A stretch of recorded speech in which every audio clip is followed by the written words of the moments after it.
You just realized your business needed to hire someone yesterday. How can you find amazing candidates fast? Easy. Just use Indeed. Stop struggling to get your job post seen on other job sites. With Indeed sponsored jobs, your post jumps to the top of the page for your relevant candidates, so you can reach the people you want faster. According to Indeed data, sponsored jobs posted directly on Indeed have 45% more applications than non-sponsored jobs. Don't wait any longer. Speed up your hiring right now with Indeed. And listeners of this show will get a $75 sponsored job credit to get your jobs more visibility at Indeed.com/kidsandfamily. Just go to Indeed.com/kidsandfamily right now and support our show by saying you heard about Indeed on this podcast. Terms and conditions apply. Hiring? Indeed is all you need. Time is precious, and so are our pets. So time with our pets is extra precious. That's why we started Dutch. Dutch provides 24/7 access to licensed vets with unlimited virtual visits and follow-ups for up to 5 pets. You can message a vet at any time and schedule a video visit the same day. Our vets can even prescribe medication for many ailments, and shipping is always free. With Dutch, you'll get more time with your pets and year-round peace of mind when it comes to their vet care. Astonishing Legends Network. Disclaimer. This episode includes the usual amount of adult language and graphic discussions you've come to expect around here. But in the event it becomes an unusual amount, expect another call from me. Welcome back to Scared All the Time. I'm Chris Cullari. And I'm Ed Voccola. And this week, we're putting a weird little piece of paper on our tongue to see what happens. Maybe we'll see God, or maybe we'll lose our minds for good. There's only one way to find out. We should probably say that's figurative, right? Yeah, we're not dropping acid during the episode, yeah, correct. No, just figuratively putting a piece of paper on our tongue. Yeah. Before we get into it, for our sake and yours, and probably Astonishing Legends lawyers, we need to be absolutely clear that this episode is not us encouraging anyone to try psychedelic or hallucinogenic drugs. These substances are largely illegal, I think most places in the world, and can be extremely dangerous, especially for people with underlying mental health conditions or family histories of certain mental disorders. That said, we also aren't here to shit on these drugs. When approached respectfully and used with the proper guidance, psychedelic experiences can be powerfully positive, like life-changingly so, for many, many people. But you've been here before. The show's not called Nice and Good Things from Around the World. It's called Scared All the Time. So we're only going to be talking about and laughing at the worst of the worst. The most hellish, mind-shattering, please God, never again kind of bad trips that curdle my blood to even read about. If you've ever had what Timothy Leary dubbed a, quote, challenging psychedelic experience, or if you've been the unlucky friend trying to talk someone through one, you know exactly how scary this can get. Reality dissolves, time becomes meaningless, and your worst fears can manifest right before your eyes. What's even scarier is that these experiences can last for what feels like a literal eternity. So lock your doors, turn off your lava lamp, and hide your tie-dye. We are about to take a trip into the dark side of expanding your mind. What are we? Scared. When are we? All the time. Join us. Now it is time for Scared All the Time. Hey guys, it's Ed. Just Ed. Chris is off doing baby stuff, so I figured I would just do a solo housekeeping. And really what that means is I'm going to not do housekeeping. I'm going to hold off 5-star reviews till next week. We have a bunch. Can't wait to read them. And I'm going to hold off the producer credits because this is already a super long episode. So that's on us. We decided to talk way too long about drugs, and that happens. So without further ado, let's get right into it. You guys know we love a good personal connection to our topic each week. So mom, both moms, family members, if you're listening to this, maybe just hit the skip button for like the next 10 minutes. 10 minutes was far too optimistic. It's more like 3 to 4 times that. So if you're Chris and Ed's families, or just anyone who wants to skip past them talking about doing drugs for probably too long, please consult the chapters in this episode's description to skip right ahead to the history stuff and stories about people, not named Chris and Ed, doing drugs. I'll say this right away. One of the scariest things in the world to me is my brain malfunctioning. I think we talked about this in Sudden Death. Yeah. With brain hemorrhages and the little death berries that dangle and burst. Berries on your branches. Berries on my branches I don't want. I live most of my life deep inside my head, and the idea that my own brain might deceive me or that I might lose control over my reality is too horrifying to think about. I'm definitely a brain in a jar guy, where like if it were revealed to me that I am just a brain in a jar. We are all brains in jars. Well, you mean like this is all a reality is built around? Sure. If you consider our skull a bone jar. Yeah, that's what I'm doing. Yeah, then yes, we are a brain in a jar. But I mean like if literally my brain, if I found out that my brain had been removed and I was in a liquidy clear jar and I was just being stimulated to experience this, I'd be fine with it. I'm one of those people who watched The Matrix and was like, what's the big fucking deal? Like, you know, people are pretty free within The Matrix. I mean, that's, like, what's his name? Fucking Joey Pants is like, just take me back. I want to eat steak again. I want the steak. I'm fine with this. I want the steak. Yeah. I want the steak. And I don't know that I need to know what else is outside there. Like, I'm happy to have a spiritual experience, but at least in the context of The Matrix, I have no desire to be crawling around in the pink goo and fighting machines and wearing rags, you know, like, yeah.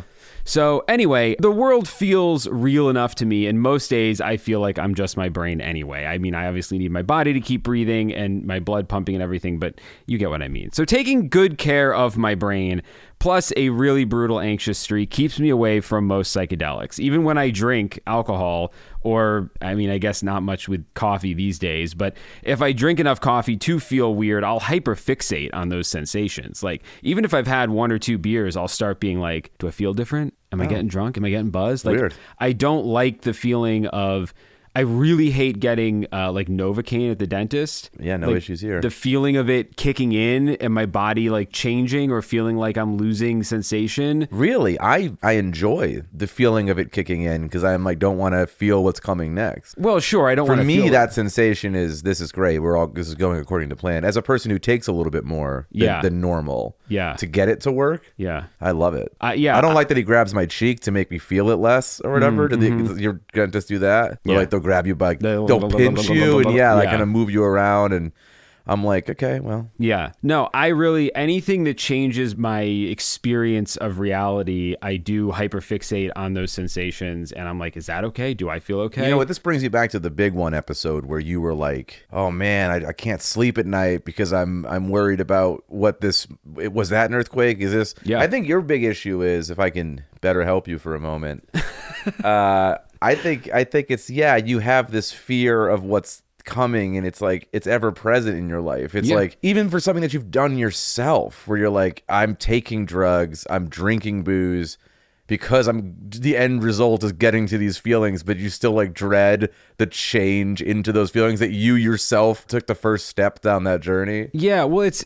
I think I've talked about it on here before. There's a Clive Barker short story called Dread that is my favorite short story of all time. Yeah, you talked about it. It's about the ways in which dread, the fear of something happening, the dread of something happening, can almost be worse than the experience itself. And I would say I do feel a good amount of dread on a daily basis. Not so much that it paralyzes me, but I'm very on alert all the time for something to go wrong. The most Chris Cullari I get in terms of this part of your lifestyle is I never want to go out, and when I do, I have a great time. But that's not afraid of going out. I just kind of put a wet blanket over an experience and then find out that it's not bad down here. Yeah. I guess for me, the dread, particularly when it comes to substances, drugs and alcohol, is the feeling of losing control or wondering, like, you know, like with beer, it's obviously I've had enough beer in my life. I know my limits. I know about how I feel as I go. But bigger, badder drugs like psychedelics or something, that feeling of, what's going to happen now? Yeah. Could this go wrong? Is ever present, which I gather... You don't want to start that way. It really hurts your chances. Not the vibe you want to be taking into really a trip. Don't. Yeah. Because I think what I start to do is fight it. Like, I was this way with edibles for years. Fuck edibles. Because, well, you still don't like them. I like them now. I won't do them, yeah, no. But I hated the feeling of something changing in my brain, so I'd fight it and get thrown into these really dark places. And I would call it the washing machine effect, because it felt like throwing a rock in a washing machine, and at first it just clanks around, but after it picks up enough speed, you know, it can knock the whole machine over. It would be like I'd have one thought of, oh, I don't know if I like this. And then that would just, I don't know if I like this. I don't know if I like this. I don't know. And it would just bing, bing, bing, bing, bing. Yeah. Until, so yeah, I've had, I guess one way to start talking about this is I have never had a bad trip in the truly psychedelic sense. I have only had bad experiences on edibles. Yeah, you haven't had a bad trip like Reefer Madness tries to show you, where it's like if you smoke pot and it's like a hard cut to a lady on a roof of a building being like, I'm gonna fucking, I need to touch that cloud, and like jumps off the roof into like oncoming traffic. Yeah, I've neither had that either. But I've done mushrooms 2 or 3 times, 3 times. And the first 2 times, truly nothing happened. And the third time I had a very, very good experience, but we'll get to that in a minute.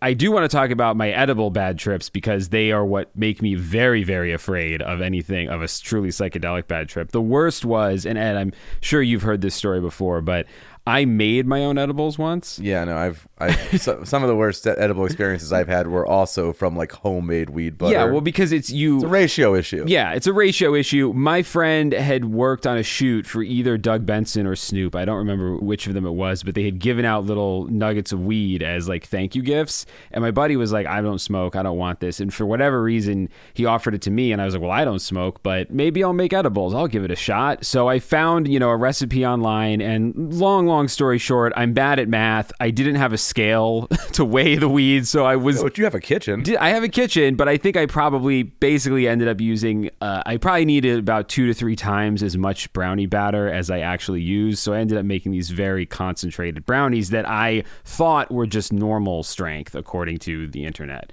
Which is why I also made the rookie mistake of eating one and then going, I don't feel anything, and eating another. Now, in my defense, I wasn't a total newbie. I did wait almost like an hour and a half before I had the second. So I do feel like it probably should have kicked in, but it didn't. Do you think that just like all of the THC or weed or oil or whatever just like rolled to one part of the pan, and it's like it might all just be in like one section of the brownies? Possibly. Because I feel like that way about store-bought stuff too. I think maybe it's better now, but I feel like forever it was like, I don't think there's regulations about this. So yeah, it's just like, yeah, you could very well just end up with something that says like, oh, it's X grams or whatever, but really that one you got, that part of the cookie sheet is insanity. I also toasted. I'd read that if you toast the weed in like a toaster oven, it helps activate the THC. I don't know. I toasted it first, and maybe it was unevenly toasted. Maybe that had something to do with it. I don't know. Anyway, it was like 20 minutes after I had the second brownie that I walked down to Mendocino Farms to get a sandwich and realized that something was very, very wrong. You should never be feeling bad at Mendo's. No. Dude. I wish they would sponsor the show. Mendocino Farms, our ad spots are yours. We will give you a great ad read, and I won't mention you in this story ever again. I got this very paranoid feeling. I started feeling this sense of doom, like as I'm trying to order a panini and forgetting the word panini. And just like, whoa. Then I finally ordered. I'm waiting for my food. And you know how Mendo has those cow statues? Yeah, they do, yeah. I got the distinct sense that one of them was watching me. Oh, wow. You thought you were in a Chick-fil-A? Yeah, and I knew you thought you were in a Gateway computer? Oh, no. I've fallen into the chip. You thought you were in one of those THX cow mooing. I just try to think of as many cow things as I can. I thought I was in a bad Far Side strip. Yeah. Shit, cows, they've really done well for themselves in pop culture. Yeah, they have. I should have, next time I'm this high, I should look at the famous Far Side comic strip Cow Tools and see if I find it even funnier. Okay, sure. Yeah. I'm sure there's a desk calendar you can buy. Yeah. But so, of course, this cow freaked me out, and that was the first big anxiety spike that my brain decided to cling to. I was just like, I went from what's wrong to where's my food to how long have I been here to do I know where here is in the matter of 5 minutes. No, yeah, the person behind the counter is like, sir, I asked you just one time, would you like a sandwich? And you're screaming now. Yeah. So I got my sandwich, and I was pretty sure I was in for a very bad time. So I walked back to my place, and Did you get a drink? Just a sandwich? Just a sandwich, because I was going home. So they have that hibiscus iced tea that's so good there. Well, as soon as I got home, I put on some tea because I wanted to make some calming tea because I could feel myself starting to panic. So I put on tea to make like sleepy time, like that with the little bear with the hat, you Sure, know, to calm yeah. myself down. Add another terrifying animal into the equation. And I decided to put on the least stressful movie I could think of, which in that moment was the Drew Barrymore, Lucy Liu, Cameron Diaz hit Charlie's Angels. Oh my God. I don't know why. I hadn't thought of that movie much before, and I've barely thought of it since. Some of the insane like matting and graphics in that movie are just that would send me into a bad trip. Yeah. Well, it was maybe 15 minutes into the movie when I realized two things. One, the kettle had been whistling for a while. The neighbors called. Yeah. And I felt like I'd been watching the movie for approximately my entire life. So yeah, I think that was written on all the fucking cards at the first screening of that. Yeah. Test screenings of that without drugs. We're like, Yeah. I feel like I've been here for 6 days. So, and this is where I got like the actual closest to like a bad psychedelic trip. I knew I had to get up to turn the kettle off so it would stop whistling because I was afraid it was bothering my neighbors. But when I started walking into the kitchen, the floor started repeating beneath my feet. I felt like I was just walking in place, and I don't think I was. You Jamiroquoi'd. Yeah, it was moving smooth through physical space. And yeah, I felt like I wasn't going anywhere. Eventually, I got into the kitchen, and I did turn the tea off, but then by the time I turned the tea off, I'd forgotten why I was in the kitchen in the first place. Anyway, I got back to the couch, and I locked the fuck in on Charlie's Angels. What year, how old were you? This was, it felt like it was 2011 to 2013 as it was happening, but this was probably 2012, 2013, somewhere in there. Okay. So it was pretty later than I thought it would be. Well into my 20s. Because Yeah. I didn't really experiment with drugs or drinking as a kid at all. So it really came later when I was like, yeah, I always felt like I approached a lot of it fairly responsibly. I was like, I've got one life to live. I want to kind of experience some of these things. And, I'm not going to try heroin or something, but, That's where I draw the line as well.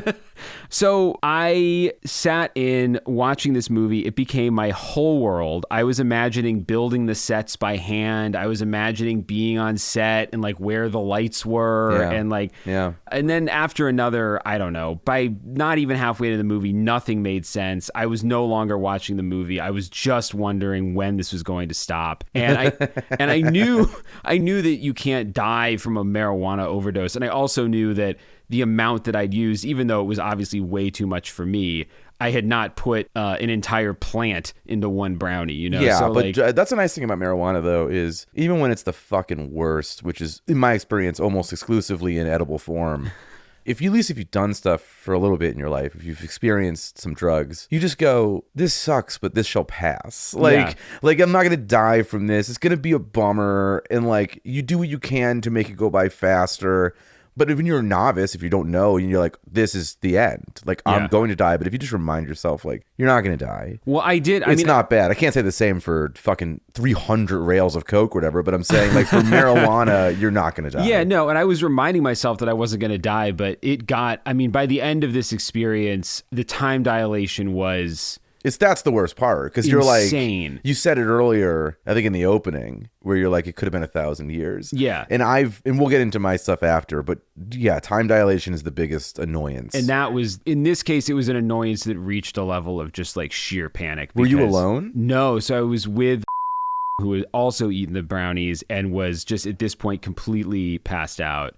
But that's nice. If you fall asleep, that's a vibe. I mean, I don't know if she was actually asleep or if she was just suffering the way I was. You don't know anything about weeds. You don't know if it was an indica, if it was sativa you used. I have no idea. I'm a sativa guy through and through. Well, now I know the difference. I don't know then what. No, but the way I always remember it from like indica is couch. So you're like fucking collapsed into a couch. Sativa has no clever portmanteau or rhyme. You only thing. need to remember the one. Yeah, that's true. There's only two options. Yeah.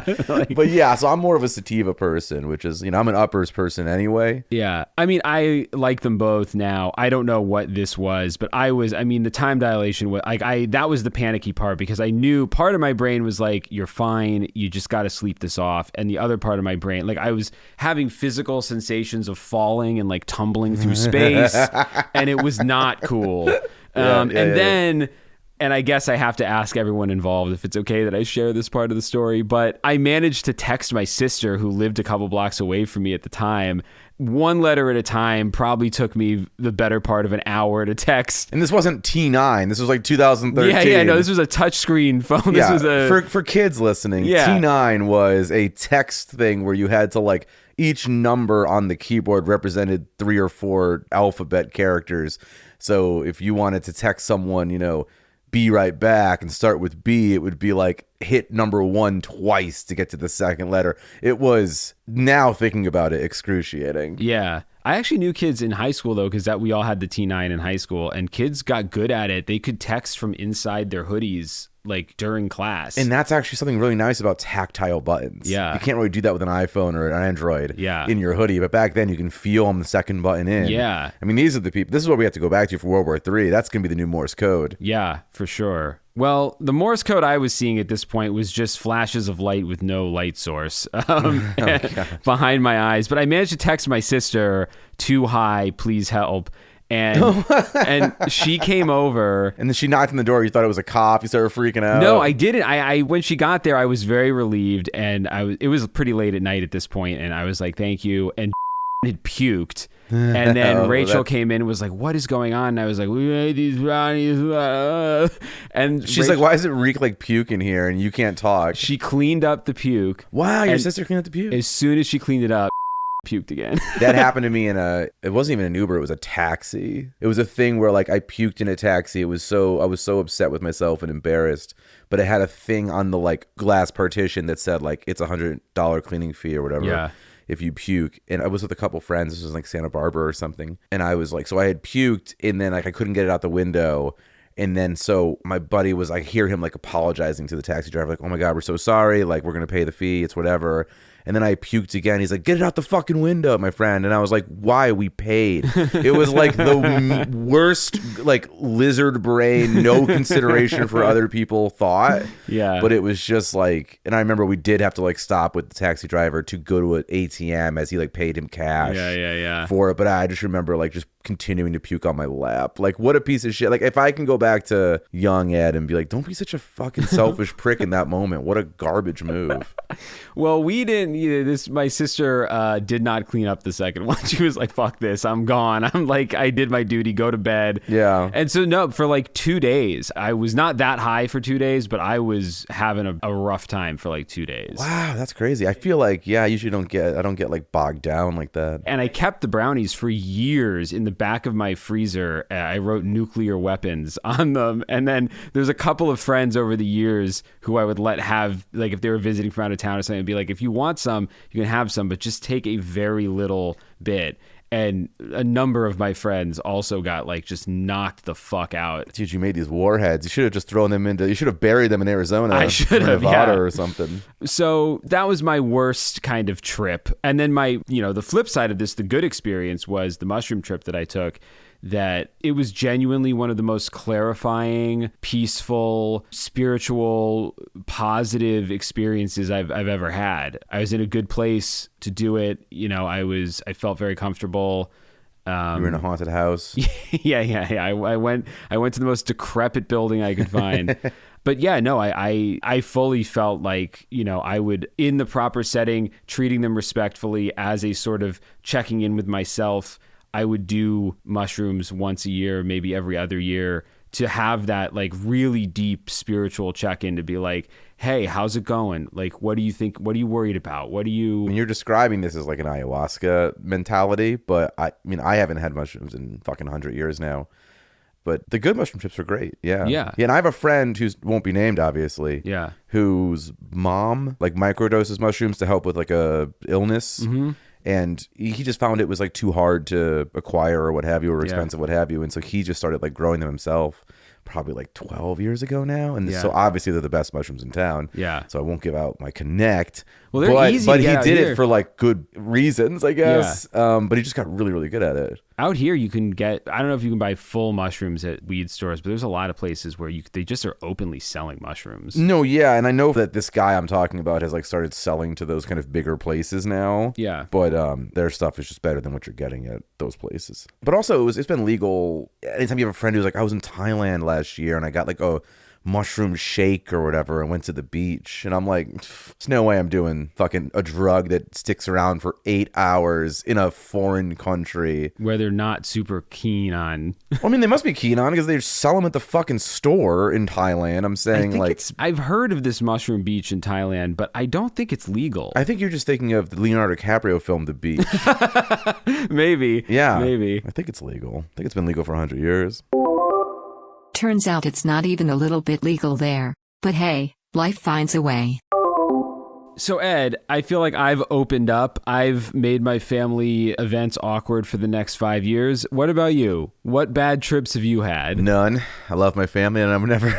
and folks, he's never done drugs. Never done drugs, dude. Like, I don't do drugs anymore, so I mean, like, somebody's like, you want to do this Molly, then yeah, 100%. But I mean, like, I don't really do drugs. If I'm at like a wedding and someone's like, you want to hit this J at a wedding, yeah, you know what I mean, I'll be in that circle. But no, I don't. We're almost 40. We don't do drugs. We don't do drugs anymore. We use substances to survive one day to the next. Well, I think acid's interesting because it's a good trip. Like, you can play guitar and at least kind of feel like you can see the notes and stuff in a way that maybe you don't with mushrooms. Okay, did you take a lot of acid? No. I've probably only done it like 3 times, maybe. Like, I used to live with someone in college who kept it in our freezer. Like, tabs of acid were in our freezer, but it wasn't like an all the time thing. Did any of those tabs contain a bad trip? No, I mean, not really. I mean, obviously, not everything's great all the time. It's like that old Louis C.K. bit about getting too high, where there's that moment where like it just clicks in, and you're like, oh shit, this is an ordeal now. Yeah. So yeah, I wouldn't say it got any crazier than that same thought of like, well, this is an ordeal now. Okay, so I'm curious about what it feels like to take a bad acid trip. So going through yours, so you took the acid. Was this the first time you taken acid or no? It might be the second. But it might be the first. So either way, you didn't really know what to expect. No, but I had already taken mushrooms, and I thought it would be something similar. Not on the same day. No. Oh, okay, all right. So what was the first sensation that made you go, uh-oh? It wasn't so much uh-oh. It was just like heightened noises and stuff, which is, you actually don't even need drugs for anymore. Like, my default mode these days is like, shh, what was that? Like, that's why I won't go in a bathtub. It's like, what was that noise out there? Yeah, it was like winter in Boston, and I heard like dead leaves scratch from the wind across the like driveway or street. And I remember the noises were all like accompanied by like more intrusive thoughts than say like your regular smoking a joint paranoia, you know? Mm-hmm. So that was different than like, let's say, mushrooms. I remember just that feeling very like right in front of me. And it wasn't. It was like outside the window, but my brain was like, oh shit, maybe that was a rustling leaf. Maybe that was 1 million tiny people running on ice skates across the driveway. Or like, okay, is that a crumpled up shirt on the ground, or is that the first of a million snakes that are about to slither into my room?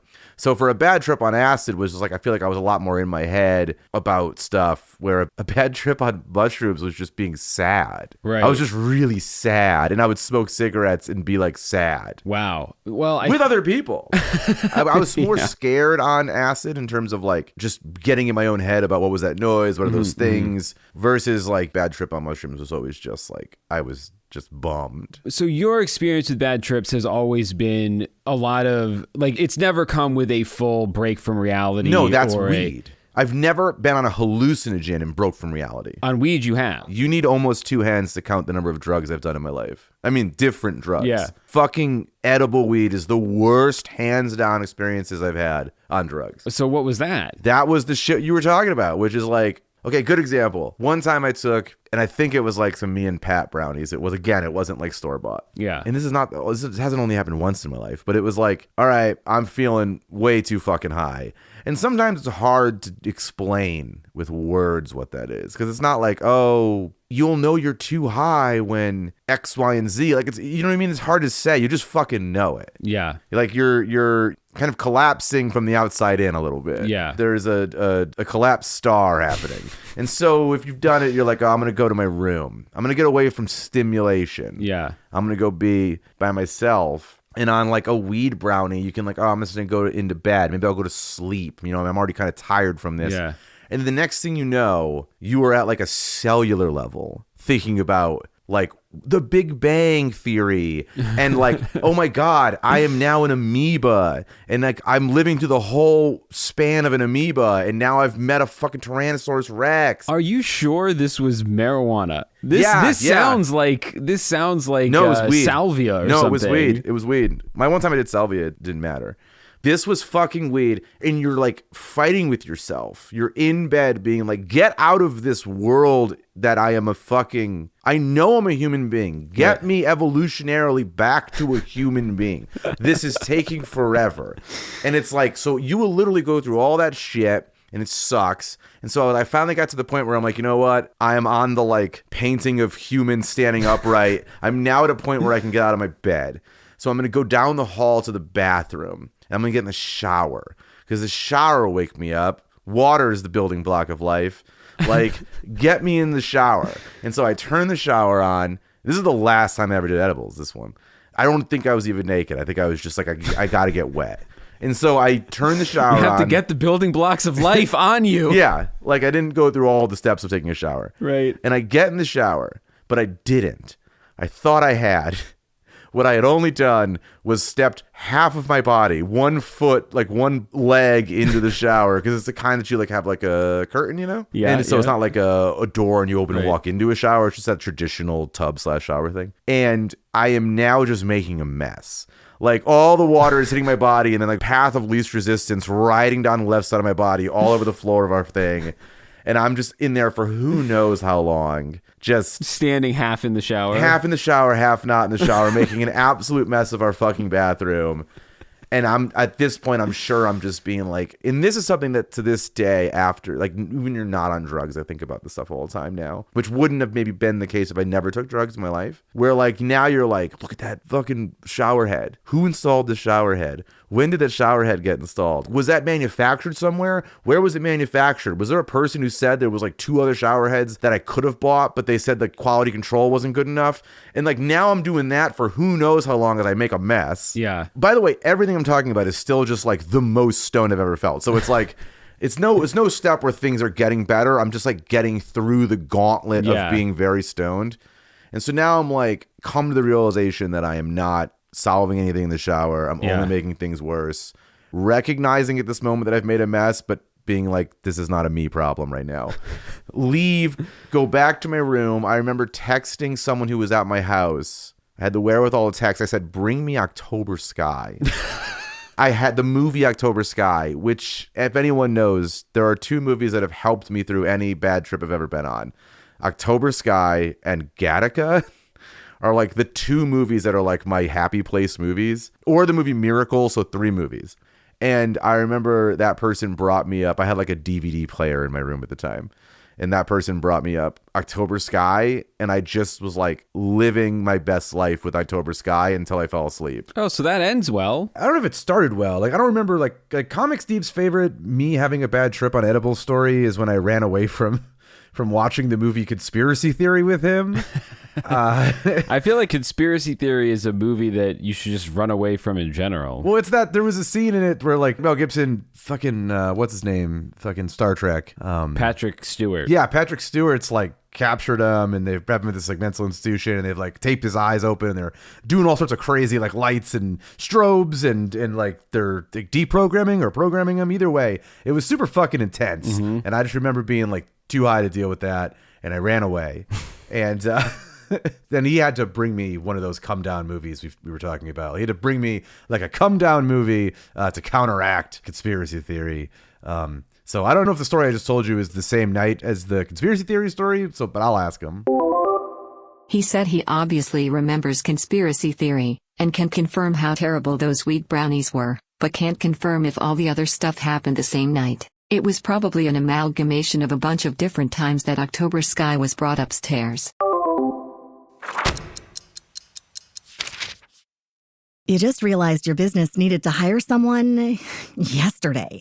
How can you find amazing candidates fast? Easy. Just use Indeed. Stop struggling to get your job post seen on other job sites. With Indeed sponsored jobs, your post jumps to the top of the page for your relevant candidates, so you can reach the people you want faster.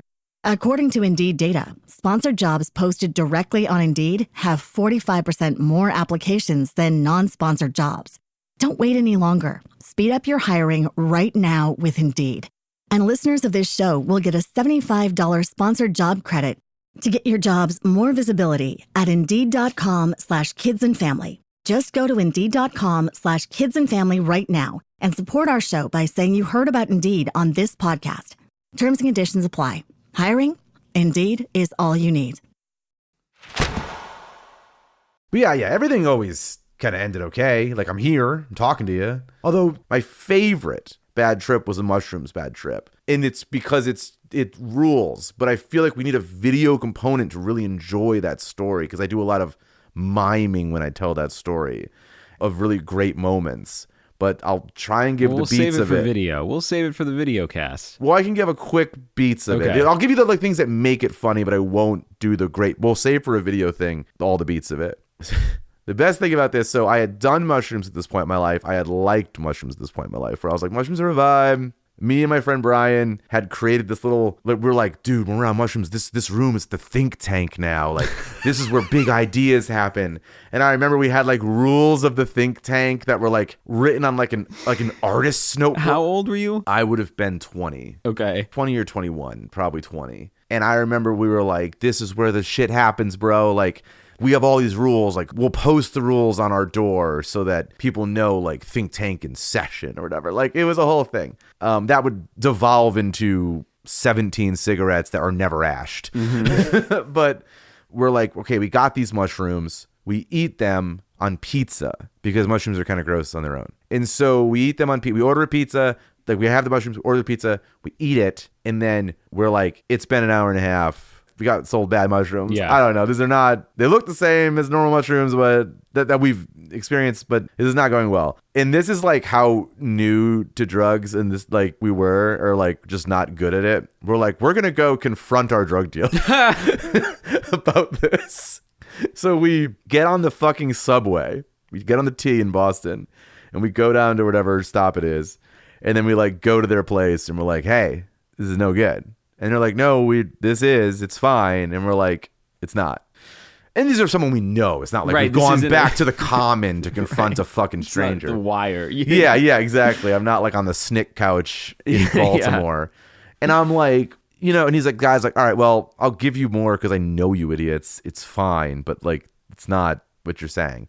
And we're like, great. So there's a McDonald's on the corner. So if people don't know, in Boston, the subway is also above ground. So this is an above ground stop. So there's a McDonald's right there. I'm like, let's go get some fucking cheeseburgers to put the mushrooms on. Mm-hmm. So we go get the cheeseburgers, put the mushrooms on it. We eat the cheeseburgers while we wait for the tea. And we're talking 1 minute, 2 minutes after eating the new thing of mushrooms. We are instantly slanted as human beings. And this is the part where you need a video component. So I'll put in the show notes me showing the next part. Okay. But what you'll see in that video is the moment we realize, the thing we do that makes us realize, oh no, that first batch absolutely worked. And we just took the same amount of mushrooms. Yes. And now we're on public transportation on a cold winter Boston night. Yeah. Looking in the face of fucking strangers and bag ladies and weirdos who get on the subway in I'm fucked. I'm Batman when he gets sprayed by the scarecrow. Yeah. All of a sudden. The fear juice or whatever. Yeah, I've been hit with all sorts of fear mist, and it's just let's just get back to our apartment. Holy shit. Anyway, we got back to the think tank. It was a vibe. It ended up, but that was the outside in the world travel was a bad trip. But once we were back in the think tank, it was great. But that is a holy smokes. That was one of the funniest. Are you kidding me? And moments. that is the night Ed invented podcasting. No, but he didn't know about it until. No, I didn't do that. I didn't think to set up mics in the think tank. So I think there's lots of different kinds of drug experiences we can talk about. Well, real fast, who gave you your first hallucinogens and how did they sell you on it? Who gave you your first mushrooms or acid or DMT or whatever you took? It was a very good friend. It was just a couple years ago, the first time I tried mushrooms. It was a very good friend who had a chocolate bar and was like, hey, you should have some of this. And we were up in Idlewild. This is a store-bought chocolate bar. Yeah, like what a wild scene. I had to like go to a sketchy guy's apartment to get mushrooms. like with like and nice wrapping and everything. Oh my God, that's so different than And they were so like, you didn't have to see the raw mushroom. No, I mean I have seen raw mushrooms because, but still, you weren't like, let me put it on Domino's. Yeah, no. Okay. I mean the chocolate didn't taste very good, but and I had I think maybe 2 squares because I was very nervous. I think that's probably too. I don't know how to understand this. I've rarely, if ever, done store-bought drugs. 2 squares wasn't really enough. I did have a weird, I guess what you would consider the peak of that trip. I did have a weird 20 minutes or so where I felt very trapped in the present.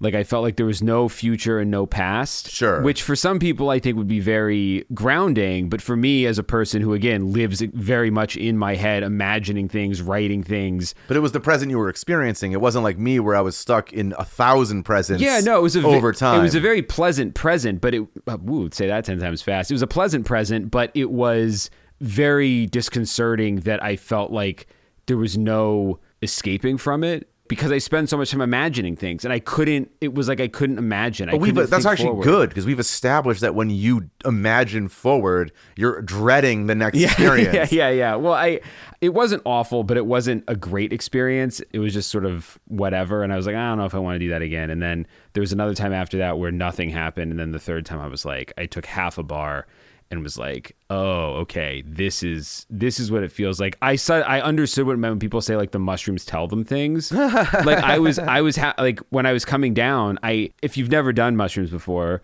it's not like you hear someone talking to you, but I very much was like, I knew within me that the mushrooms were telling me that I was welcome back anytime and that they wanted to see me again. That is a singular Chris experience. I've never had like, that's all folks from a drug. I waved goodbye to them, which in reality was just waving in an empty room. I've never been given like a punch card to be like, come back to fill this out 8 more times. No, yeah, it was very pleasant. And part of that was probably what I was bringing to it, because I went into that experience very much with the intention of, I want this to be a positive spiritual experience. I want to experience it fully. So I was bringing my desire to have some kind of experience like that to it. So, that probably influenced it. That's good. That's the number one piece of advice I would give no one, because we're not allowed to say take drugs. No. This is like legally You're done. definitely not. Don't do this, you fucking don't creeps. Do it. Best advice you can give someone, besides telling them to not, text anyone when they're on drugs, is you have to enter it with like a good attitude. Yeah. And that's why I think all of these kinds of drugs, they are very valuable. I don't think culturally that they are necessarily presented to users in a way that is to the most benefit to them. Like most of these drugs are presented as just something to do when you're hanging out, having a good time. And I think that's a recipe for disaster. Yeah. I mean, if someone told me they've taken mushrooms, I would go, cool. But if someone told me I'm on mushrooms right now, and then I'm like, you're our pilot.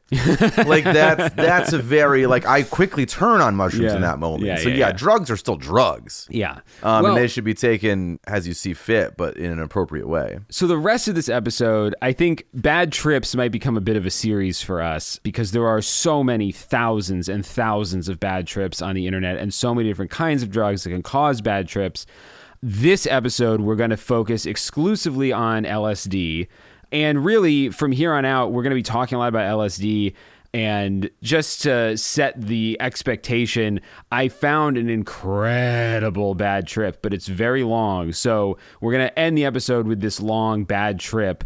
Other episodes in this series may have shorter trips. It's a very fertile ground. We will return to this, but that's kind of what you're in for. We're going to do the scared all the time, discussing the history, the culture, and then we'll hit this insane nightmare experience at the end of the episode. Which is great, because I've already done all the drugs I want to do. So this is exactly the time to start a podcast about how bad it can get. Yeah. Because it's not going to deter me.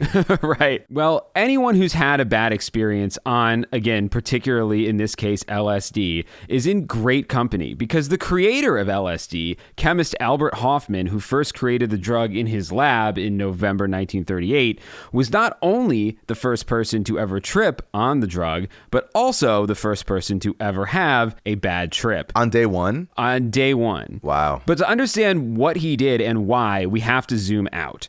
So LSD is short for lysergic acid dithalamide, and unlike the active ingredient in magic mushrooms, psilocybin, it is not naturally occurring. It is derived from ergotamine, which is a natural alkaloid, but it has to be synthesized into the form of LSD in a lab. In its natural form, ergot, which produces ergotamine, it's a fungi that was considered to be a deadly poison and a scourge responsible for the deaths of hundreds of thousands of people over many centuries.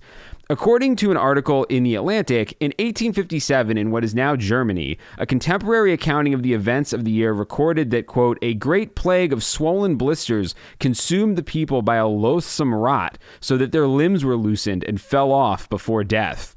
Historians now attribute this and similar events throughout history to long-term exposure to infected grains, a condition known as St. Anthony's fire, or scientifically, gangrenous ergotism. I read there was multiple Saint something fires, and they're very different. Well, this sounded really familiar to me, though, and I could have sworn the disease was called St. Anthony's dance. So I dug a little deeper, and as usual on this podcast, it turns out I was half right. Isn't St. Anthony the saint of missing things, like lost things? That would be hilarious if he is. He is. Is he? I mean, in this case, it sounds like he's the saint of lost limbs. Yeah.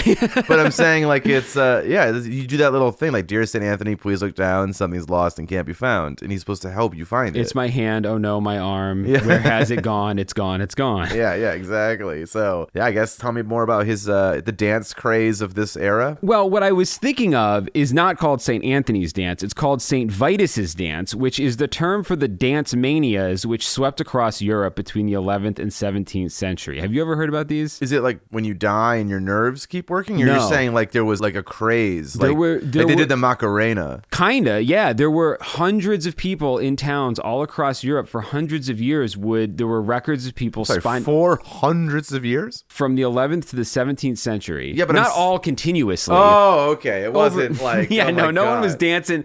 There was no John Travolta in Saturday Night Fever Okay, for sure. 400 years. But in that period of time, there were documented to be these mysterious spectacles in which tens of thousands of people would participate in frenzied public orgies and wild dances, Flash mobs. lasting for days and sometimes weeks. This is a real thing that happened. One source says that, quote, during outbreaks, many immodestly tore off their clothing and pranced naked through the streets. Some screamed and beckoned to be tossed into the air. Others danced furiously in what observers described as strange, colorful attire. A few reportedly laughed or wept to the point of death.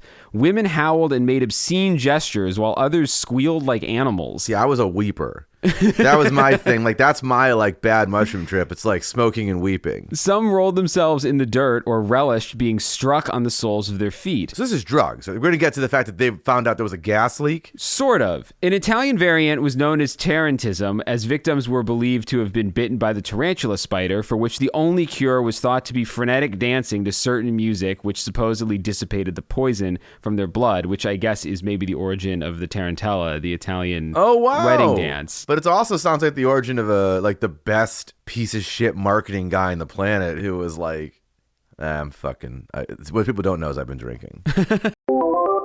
Ed left this vulnerable moment in the show so that people don't start thinking what he does is easy. Sometimes the jokes don't spring forward, but luckily for you, the editing process, and his fragile ego, those moments are pretty rare.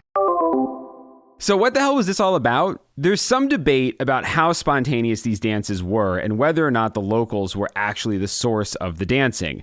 The largest and best documented dance plague, one that took place in 1374, involved throngs of dancers in Germany and Holland. But according to one chronicle of the event, these dancers were actually pilgrims who traveled from Bohemia, Hungary, Poland, Carinthia, and Austria. To breakdance? To breakdance, basically. Great hosts from the Netherlands and France joined them. Other sources reveal that dance manias were mainly composed of these pilgrims engaging in emotionally charged, highly structured displays of worship that occasionally attracted locals. The reason I bring all this up, though, is that there is a second kind of ergot poisoning known as convulsive ergotism.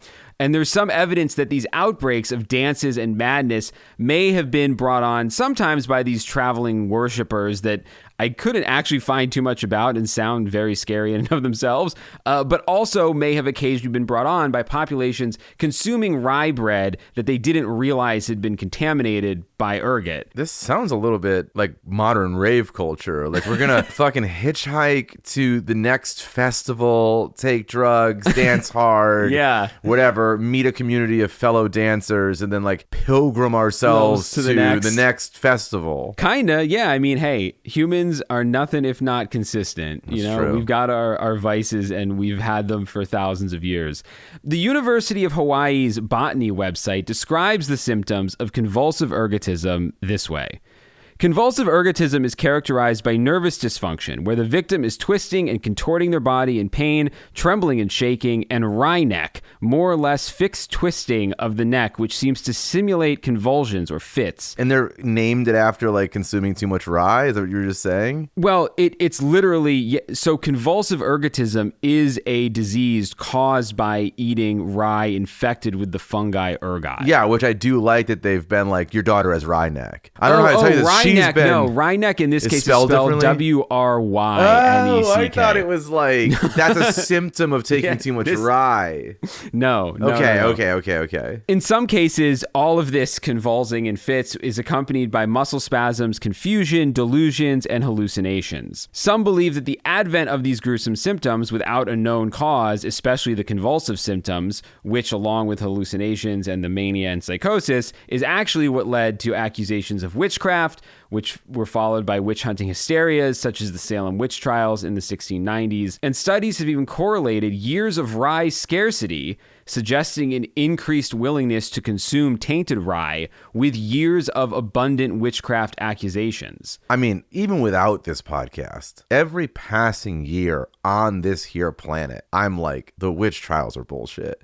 That was just, I know it's recognized, but like, it's just people being monstrous to like strong women in their community, or ones who like to lick toads or eat fucking rye. This article wasn't saying that the Salem witch trials specifically were caused by convulsive ergot, but just drawing a line from those convulsive symptoms leading to accusations of witchcraft, which caused witch hunting hysterias, which, eventually came out in the States as the Salem witch trials. But, so not necessarily tainted rye in that case, but I do think that little fact is interesting, that studies have correlated years where people may have been consuming bad rye because they didn't grow enough, and that those years had more witchcraft accusations than other years. Yeah, which is interesting. But also, it's fucked up is that like you can take that as two things. One, it's like, oh, these ladies ate bad rye, acted fucking weird, and then they're like, you're witches. Or it's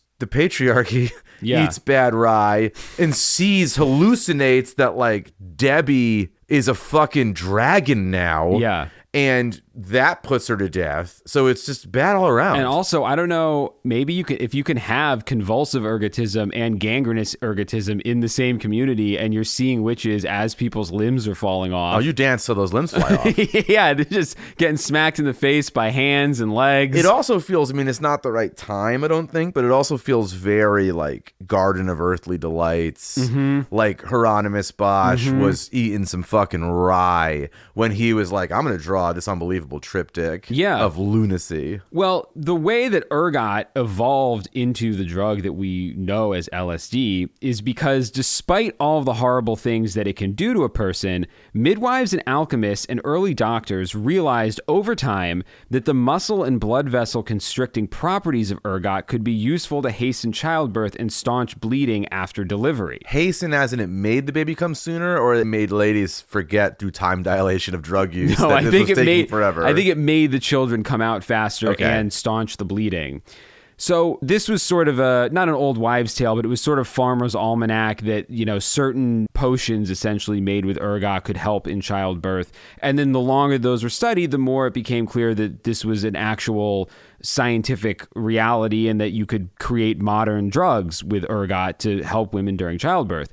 So the man who would become Albert Hofmann's boss, Arthur Stoll, isolated the compounds in ergot that cause those constrictions. The compounds are called ergotamine and ergobasine. His discovery launched the Pharmaceutical Research and Development Department that hired Albert Hofmann to teach 12 years later. So all Albert Hofmann was really trying to do was further refine those chemicals to create medicines for women who were giving birth.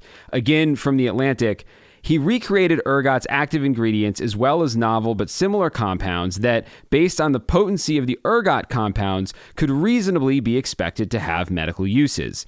He created 24 of these lysergic acid combinations. Then he created the 25th, reacting lysergic acid with dithalamine, which is a derivative of ammonia. The compound was abbreviated as LSD-25 for the purposes of laboratory testing. He had hoped for something that could stimulate circulation and respiration, but his hopes were dashed, though the research report noted in passing that the experimental animals became highly excited during testing. Quote, the new substance, however, aroused no special interest in our pharmacologists and physicians. Testing was therefore discontinued. For the next 5 years, LSD was forgotten about by everyone except Albert Hofmann. He couldn't stop thinking about it. Because he was taking it? No. He wasn't. According to a quote I found in Scientific American, he said, I had a strange premonition that this drug might have additional effects to those exhibited during the first trial. This led me to produce LSD-25 again 5 years after the first synthesis and pass it on to the pharmacological department for further trials. This was unusual because test compounds were normally struck from the research program once declared to be of no pharmacological interest. Or at least the one that they originally tried to pitch it as. Yeah. So Hofmann, interestingly, could neither find a rational explanation for his hunch nor put a finger on why it was that he chose to resurrect that particular compound out of the many he had created. It was more feeling. The chemical structure appealed to me that prompted me to take that extraordinary step, he's quoted as saying. And you think that was God that told him that? I mean, I'm editorializing here, but I think if you read between the lines, he kind of thinks that LSD wanted to be discovered. Or yeah, that's what it sounds like. He stops just short of saying it, but I think him saying it was more a feeling, the chemical structure appealed to me, that he toys with the idea that there was maybe more than pure science at play here. And there's two versions of that. It's one, he would it spilled on some salad he was eating, and now he's all loving life. Or, yeah, literally, I have this gut feeling we need to, divine intervention, make sure that this one gets looked at again. In any case, on April 16th, 1943, Hofmann began creating a new batch of LSD-25, just a few tenths of a gram. What was his situation in the war? I don't know. Did he, defer going to the war to work on science? He's like a coward who fucking figured out... Maybe. figured out LSD. I mean, he was teaching there for years. Well, he might have just been an old man. He might have just been an old man in 1943. At some point in the process of creating these few tenths of a gram of LSD-25, he accidentally came into contact with some of the substance. And that sounds like he retroactively fixed that journal entry. Well, he wrote a report to his boss saying, I was forced to interrupt my work in the laboratory in the middle of the afternoon and proceed home. Because I was fucked up. Being affected by a remarkable restlessness combined with a slight dizziness. Yeah, what I said. At home, I lay down and sank into a not unpleasant intoxicated-like condition characterized by an extremely stimulated imagination. He's got a boner. In a dreamlike state with eyes closed, in parentheses, I found the daylight to be unpleasantly glaring. I perceived an uninterrupted stream of fantastic pictures, extraordinary shapes, with intense kaleidoscopic play of colors. After some 2 hours, this condition faded away. Now, keep in mind, Hofmann had no idea what had caused these sensations. I mean, he may have had an inkling, but he didn't know. Yeah, but you know what? Your senses, I think, are pretty bruised up in 1942-43. Everywhere you go, people are smoking cigarettes. Everywhere you walk, cars have zero emissions. Well, they have lots of emissions. They have zero control over. Yeah, they have exactly. But I'm saying they have zero emissions restrictions of any kind. So you're just walking into a cloud of cigarette smoke and fucking exhaust. Everything's loud. And everything's loud, and you probably work with radium girls and the power lines are all fucked up. So realistically, like if LSD cut through all of that, that must be pretty good. He knew ergot derivatives were highly toxic, but he kept a clean lab and had no meaningful contact with anything that he could recall. His best guess was that a very small amount of the LSD had gotten on his fingertips during a part of the process known as recrystallization and had been absorbed through his skin. So Albert Hofmann, who I hereby declare as the possessor of some of the biggest fucking balls in the world, decided the only way to know for sure was to experiment on himself. You know what? I'm going to reduce the size of those balls a little bit. He had an experience that he was into. He's like sitting there with his boner seeing fun images. Well, you added the boner. But why not? Why not? The way he wrote it, it's coded boner talk. Okay. So it's not like he was like, oh, I was up all night with fevers and chills. Let me do a second dose and find out if it's actually better than that. He was like, this was a vibe. So you know what I mean? It's not like he... Yes, but I also think it's, the part of me saying he has giant balls is that he knew that this was derived from a very highly toxic substance. So in terms of knowing what the side effects might be or how long it might last or anything other than, hey, I had a pleasant 2 hours... He didn't know what he was getting into. Yeah, but through my observation, he seems like a guy who's probably like, oh, I should be doing more in the war effort. So if I died tomorrow, it's no big deal. You're reading a lot into Albert Hofmann's life that we don't know. So on April 19th, a day now known as Bicycle Day, more on that in a minute. Sure. He took 250 micrograms at the weed number of 4:20 p.m., man. Wow, really? Yeah, he kept records and he wrote it down. He took it at 4:20 p.m., so I guess we now know it's also the LSD number. And at 5 p.m., Hofmann jotted in his notes, beginning dizziness, feeling of anxiety, visual distortions, symptoms of paralysis, desire to laugh. I like desire to laugh. I don't like symptoms of paralysis. Hofmann would go on to describe his experience in his tell-all book, LSD, My Problem Child, and he said this: as I strolled through the freshly greened woods filled with birdsong and lit up by the morning sun, all at once everything appeared in an uncommonly clear light, Hofmann said. It shone with the most beautiful radiance, speaking to the heart as though it wanted to encompass me in its majesty. But as the full effects of the LSD unfolded, Hofmann was no longer able to write. In his book, he explains what happened next. I had to struggle to speak intelligibly.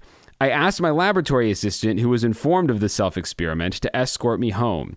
We went by bicycle, no automobile being available because of wartime restrictions on their use. Yeah, for cowards, no use by cowards. And that's the birth of Bicycle Day, the day that the inventor of LSD rode a fucking bike home while having the world's first bad LSD trip. This is a little bit on him, because it's like, I'm going to try a new experimental drug. I'm going to a park super far from my house.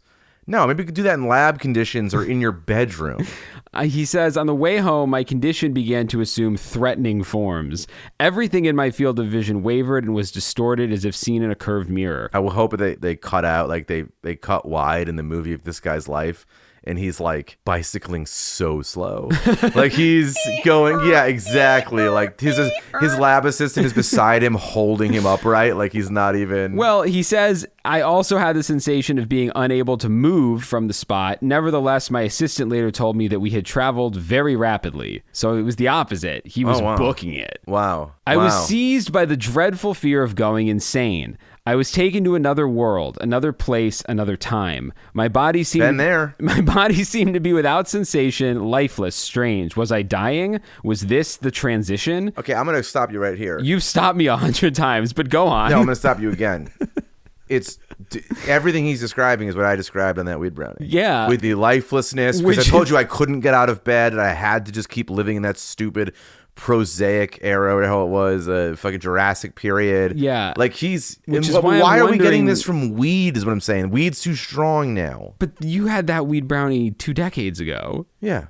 He had this one 6 decades earlier. I think there may have been something else in that weed. That's a crazy experience to have on an edible. Stop it. At times, I believed myself to be outside my body and then perceived clearly as an outside observer the complete tragedy of my situation. I had not even taken leave of my family. My wife, with our 3 children, had traveled that day to visit her parents in Lucerne.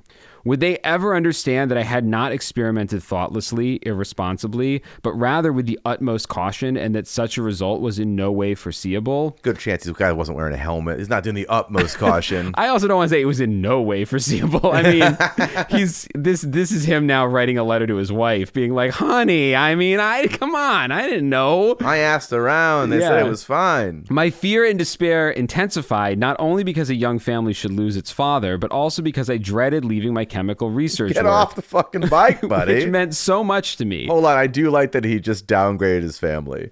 He was like, look, losing my family, that's one thing, but losing the work, that's worse. Unthinkable. Yeah, you can get another wife and kids. It meant so much to me unfinished in the midst of fruitful, promising development. Another reflection took shape, an idea full of bitter irony. If I was now forced to leave this world prematurely, it was because of this lysergic acid dithalamide that I had myself brought forth into the world. We now know that Hofmann took about 50 micrograms more than what would be considered a standard dose, which is 200 milligrams or micrograms. To start there, huh? Yeah. But I mean, can you imagine? I don't even know. Again, as someone who's never done this, I don't know how hard the standard 200 kicks in, but that's what almost 25% more. Like you're going up a good amount more than the. Yeah, and I don't know what I took. I don't know what's in that tab I took, but like I said, I wasn't writing letters to my family that they're fucking gonzo now. Like, yeah. I had a decent time except for all the snake thoughts. Yeah.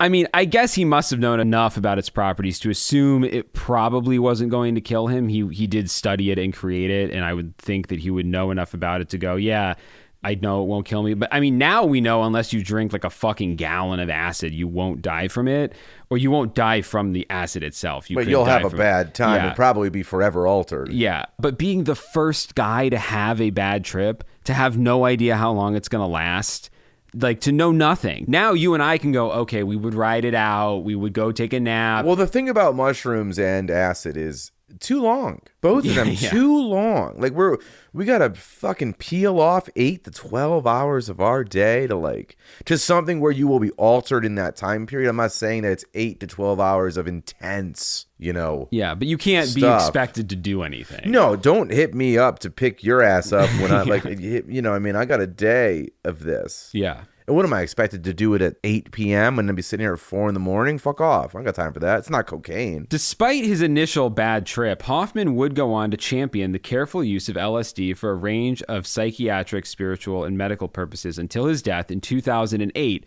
noting its success as a treatment for alcohol dependence and other difficulties I don't like that. Requiring a mind-changing experience to move forward. But he never understood or embraced it as a recreational drug, neither before nor after it was listed as an illegal substance in the 1970s, which I think is 100% the right way to think about something like LSD. It's a miracle in some ways. I think it can be a good treatment. It can be a very spiritual experience, but as a party fun time drug, I don't know. I feel like it's probably too powerful. Yeah, but I also don't agree with him that it's a great way to kick the boozing. It's like, well, no, I just found a more fun thing to do that's cheaper and lasts longer than my alcoholic high. But no, I don't think that's... I think for people who solve addictions through... new addictions? No, I don't think... If you take an ayahuasca trip or you take LSD and it look how the Jets are playing. It didn't do great for Aaron Rodgers, and he loves that shit. I'm just saying, I think for the people that it works for, it doesn't become a new addiction. I think it helps them explore the reasons they have addictions in the first place. And I think it helps them conquer. It's not the same for everyone's addiction, but for people who have a root core cause of an addiction that is something that they can work through, I think these drugs can help them work through it. And I will agree with you. I think unlock is the correct word. I would say that hallucinogens in particular leave a lasting impression of I never had that idea. Never thought that before. And it does bring a level of clarity, which you do find annoying, in my opinion. I remember standing, it's now gone. The Burger King is now gone, which is sad to think about. But there was a Burger King on the corner, a couple blocks away from me. I remember just standing and looking at the lit up Burger King sign, the logo sign, and having that same... shower head scenario of who made this sign, who designed this sign. How come no one else stops and listens to the hum of the neon light in there? And that's something where I feel like if you're not someone who's ever taken drugs, maybe you've never in your 100 years on this earth ever stopped to just listen to the hum of a neon light and cut everything else out to just be like, I'm going to dedicate 2 minutes of my time to everything that ever happened in the life of this sign. Yes, but the secret to those drugs being psychologically powerful is to turn that same degree of questioning you have about the sign inward. Yeah, why do I drink 1,000 gallons of booze a day? And, again, not helpful for everybody, but for some people, I do think it can open up stuff that makes them go, oh my God. Like almost like hypnosis. Hypnosis works for some people. You can be hypnotized and quit smoking or quit drinking. And I feel like both of those were used by the U.S. government as ways to be like, can we interrogate people? Can we give them LSD? Can we give them hypnosis? Does it work as a truth serum? That's a great pivot, because what I was going to say next is that at the end of the day, LSD turned out to be so powerful that it changed American culture for the better part of a decade, and in ways forever. You just realized your business needed to hire someone yesterday. How can you find amazing candidates fast? Easy. Just use Indeed. Stop struggling to get your job post seen on other job sites. With Indeed sponsored jobs, your post jumps to the top of the page for your relevant candidates, so you can reach the people you want faster. According to Indeed data, sponsored jobs posted directly on Indeed have 45% more applications than non-sponsored jobs.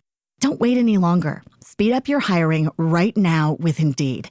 And listeners of this show will get a $75 sponsored job credit to get your jobs more visibility at Indeed.com/kidsandfamily. Just go to Indeed.com/kidsandfamily right now and support our show by saying you heard about Indeed on this podcast. Terms and conditions apply. Hiring? Indeed is all you need. I'm not sure how much time we want to spend in this episode on the mid-century explosion of hippie culture, free love, mind control experiments, MK Ultra, government agents, Charles Manson, Timothy Leary, the CIA, and everything else that intersected with LSD. It is a crazy rabbit hole with so many twists and turns that entire books and podcasts have been written about it. There's no way we're going to be able to cram it into a section of a podcast about bad trips and do it much justice. I was thinking we could just do a Scared All the Time of the 60s, or like do a decade, because there's a lot to tackle. Well, considering I crashed my car listening to Chaos. Yeah. Maybe I don't want to jump right back into it. It's worth touching on briefly just because the bizarre and toxic combination of spirituality, shadowy government forces, and massive popular movements sort of turned the end of the 60s into a bad trip for the entire country. Basically, after Hofmann discovered LSD, the American government, namely the CIA, became very, very interested in how this new drug might be used. At first, Ed, as you said, as a potential truth serum, and then as an element in mind control experiments. By 1953, the MK Ultra program had been established, and experimentation both on consenting and non-consenting individuals began in earnest. Now, what exactly the CIA learned from these experiments that we know, by the way, continued at least until 1973, literally just because somebody forgot to destroy the paperwork.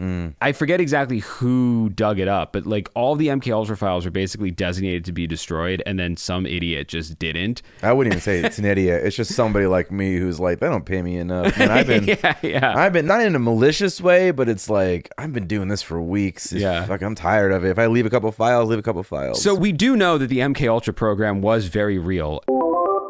We dove deeper into all this stuff in the gang stalking episode, which was recorded after this, but released before. Ed knew so little back then, and it shows. The conspiracy theories come in a little bit with how successful was it, what were the results, how sadistic did it get? So how successful it was, people claim everything from it was a total bust and waste of money, which is sort of what the Men Who Stare at Goats book, that take is. The other side is the CIA created programmable assassins and used them to kill both Kennedys, John Lennon, everyone involved in the Manson murders, and God knows who else. So if the topic interests you at all, definitely check out the book Chaos by Tom O'Neill, although not while driving apparently, because that's I listened to it for the whole drive across the country before that accident. So The Men Who Stare at Goats by John Ronson, much better book than it is a movie, although the movie's fun. And Acid Dreams is another great book by Martin Lee and Bruce Schlane that's worth checking out if this all interests you. Around the same time, just a few years after the MKUltra program was established, Dr. Timothy Leary, a psychology professor at Harvard, tried his first psilocybin mushrooms in 1960. The experience profoundly changed him, and in 1961, he befriended a strange man who rolled into Cambridge using the name Michael Hollingshead. Now, this guy is also a wildly fascinating character. There's a book written about him called Divine Rascal. He was a scam artist, a raconteur, kind of a scumbag. He was born Michael Shinkfield in a working class part of England, and he first encountered acid in New York City in 1961 when he and a British doctor named John Beresford acquired a gram of LSD from Sandoz, which is the company where Albert Hofmann worked and created the drug, under the ruse of, quote, bone marrow research. Oh. There was no bone marrow research going on. They just wanted LSD, and they got some. The only things we know for sure about this guy is that when he crossed paths with Timothy Leary, he was carrying with him a 16-ounce mayonnaise jar of LSD-infused sugar paste. Oh, my God. The jar was rumored to contain no less than 5,000 trips, one of which would become Leary's first experience in December 1961. So this guy walked into a room and was like, listen, we're working on bone marrow stuff. What can I get? And they were like, turns out a mayonnaise jar worth should do. Well, no one's sure where the rest of the mayonnaise jar came from, I don't think. But like his first encounter, at least, was he probably submitted all kinds of different research after the bone marrow thing. Yeah, did you ever but yeah, it wasn't like the modern era. You can just put like a different name. Yeah, on a different piece of paper. Yeah. Did you ever get like a weed card out here before it became like fully legal for everything? No. I had one, and it was I got it at like a fucked up little doctor place that was right next to the Vista Theater. And I just remember, like, they're like, oh, the doctor will see you now. And it was like a girl. And I say girl as in, like, this is like a 20-something-year-old child. It was a girl in a hoodie and a lab coat, like a hoodie under a lab coat, who was, I'm fairly certain, asleep when I walked in, with like her feet up on the table, and was like, oh, so you need medicinal marijuana? And it was like, yeah, I guess. You have glaucoma. And then, like, when I went out, I mean, I was in there for a minute. And then when I went out into like the lobby area with the receptionist, and I'm doing air quotes, like it was already printed. Yeah. I wouldn't have to wait for anything. They're like, oh no, like there's no way you fail this test. Yeah, no. It's so crazy. And there was no way in 1960 that you would fail the Sandoz "What are you studying?" quiz. Exactly. It was just, I don't know, feet. Sure. Anything here's to help a the war gallon of effort. acid. Yeah.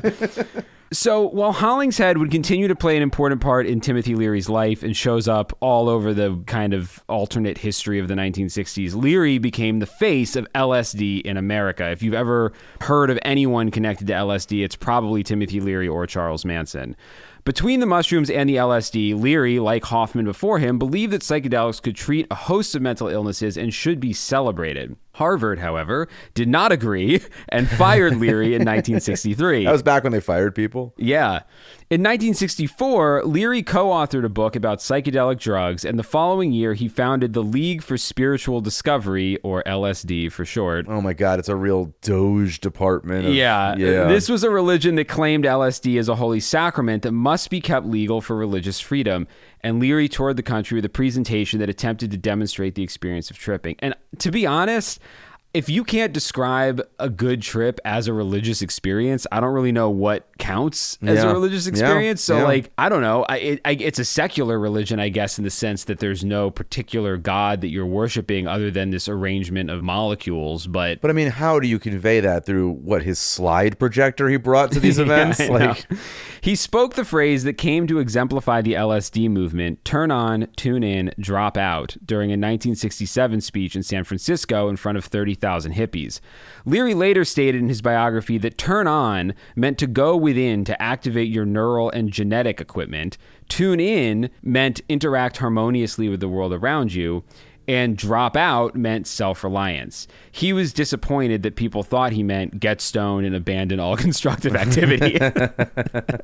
Which, I mean, I don't know. Turn on, tune in, drop out. I don't interpret that to mean interact with my genetic materials. That's a pretty, you need people really reading into that. Turn on, tune in, I can follow. The drop out. Self-reliance. I don't land on self-reliance. I do land on then just let the world walk by you. Yeah. And that's also after 6 years of using LSD pretty consistently. I mean, and of course, again, these are dangerous chemicals, and overuse, over-reliance on them can do bad things to your brain. That's just insert drug. Yeah. And it's interesting because, and this is going to maybe alienate some people, but like as I got older and as I saw people who were still kind of into this life that I in some way partook in, I started to feel like, what are you doing? Yeah. You know what I mean? Not to be rude to anyone who's like 70 right now, still toking up a joint or whatever. I guess that's fine. Well, but anyone who I would meet where I'm like, oh, this is still your person, like your personality is this. Yeah, I feel very lucky that this is something, because I have a kid coming soon, I've been thinking a lot about, because I feel back into hard drugs.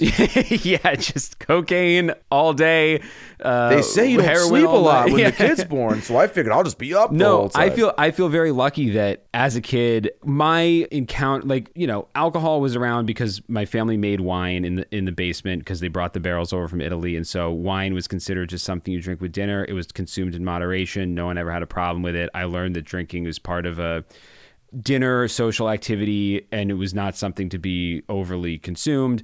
And then I never really experimented with drugs until I got old enough to know that I only wanted to have them in my life in a way that was beneficial to my life, and that, you know, something that I could say, okay, I've taken an edible 3 days in a row, I really need to take a month off. Or, you know, I think all of these substances can be used in really helpful, moderate ways. I just think, especially if you are a person who has thoughts and feelings that you are trying to turn off or run from, or, you know, whatever, like, it can be very tempting to keep using these things. And I'm glad that I was able to, I never had that phase that I didn't grow out of. I only grew into a very moderate drug use, you know, like a very kind of, I think, appropriate, healthy drug use. Very eloquently said, and we got all the people I've alienated back. And I agree with you in many ways there, yeah. The fractal yin to Leary's infinite yang was a guy named Ken Kesey, an author whose first experience with LSD came when he volunteered in 1959 to take part in a CIA study of the effects of psychedelic drugs. So, wouldn't you know it, our good old friends in the CIA, what are they doing here? Yeah, they keep Weird. Operating domestically in these stories. Anyway, Kesey and his friends, known as the Merry Pranksters, traveled across the country while on acid in a school bus called Further as a social experiment. I will say that these are the types of people who maybe ruined the movement moving forward. Well, and a lot of, I mean, part of the whole conspiracy that we're not going to get into, but is the idea, like, how much of this was the CIA, you know, trying to, in the same way that people point to the CIA as the source of getting inner cities hooked on crack cocaine in the 80s, how much of this was the CIA pushing this attitude to the hippies to try to destroy the movement by either destroying their brains or just making them seem so clownish that no one would want to enter that lifestyle. Yeah. Imagine how easy life will become when they get social media. Yeah. So Kesey's adventures were documented by Tom Wolfe in his book, The Electric Kool-Aid Acid Test, which is another great book if you never read it. So where Leary advocated a more serious and controlled use of LSD, at least at first, Kesey was an acid populist who believed that if enough people used the drug, society as a whole could be transformed. I don't like that way of thinking. That's how it's like, I'm going to poison the water supply. Well, yeah, I mean, I think that's where the CIA may have stepped in at some point, because I think there's an argument to be made that if everybody in the world took acid, yes, the world would function very differently. It might be more peaceful. It probably would be a lot more chaotic in some ways. And so the powers that be, I think, wanted to do anything they could to kind of tamp that movement down. Yeah. It's hard to get everyone to follow certain rules you'd prefer them to follow if they're like, what's a rule? Yeah, exactly. I'm looking at an electric wire for 6 hours. Yeah. Have you ever listened to an apple? I mean, really listened.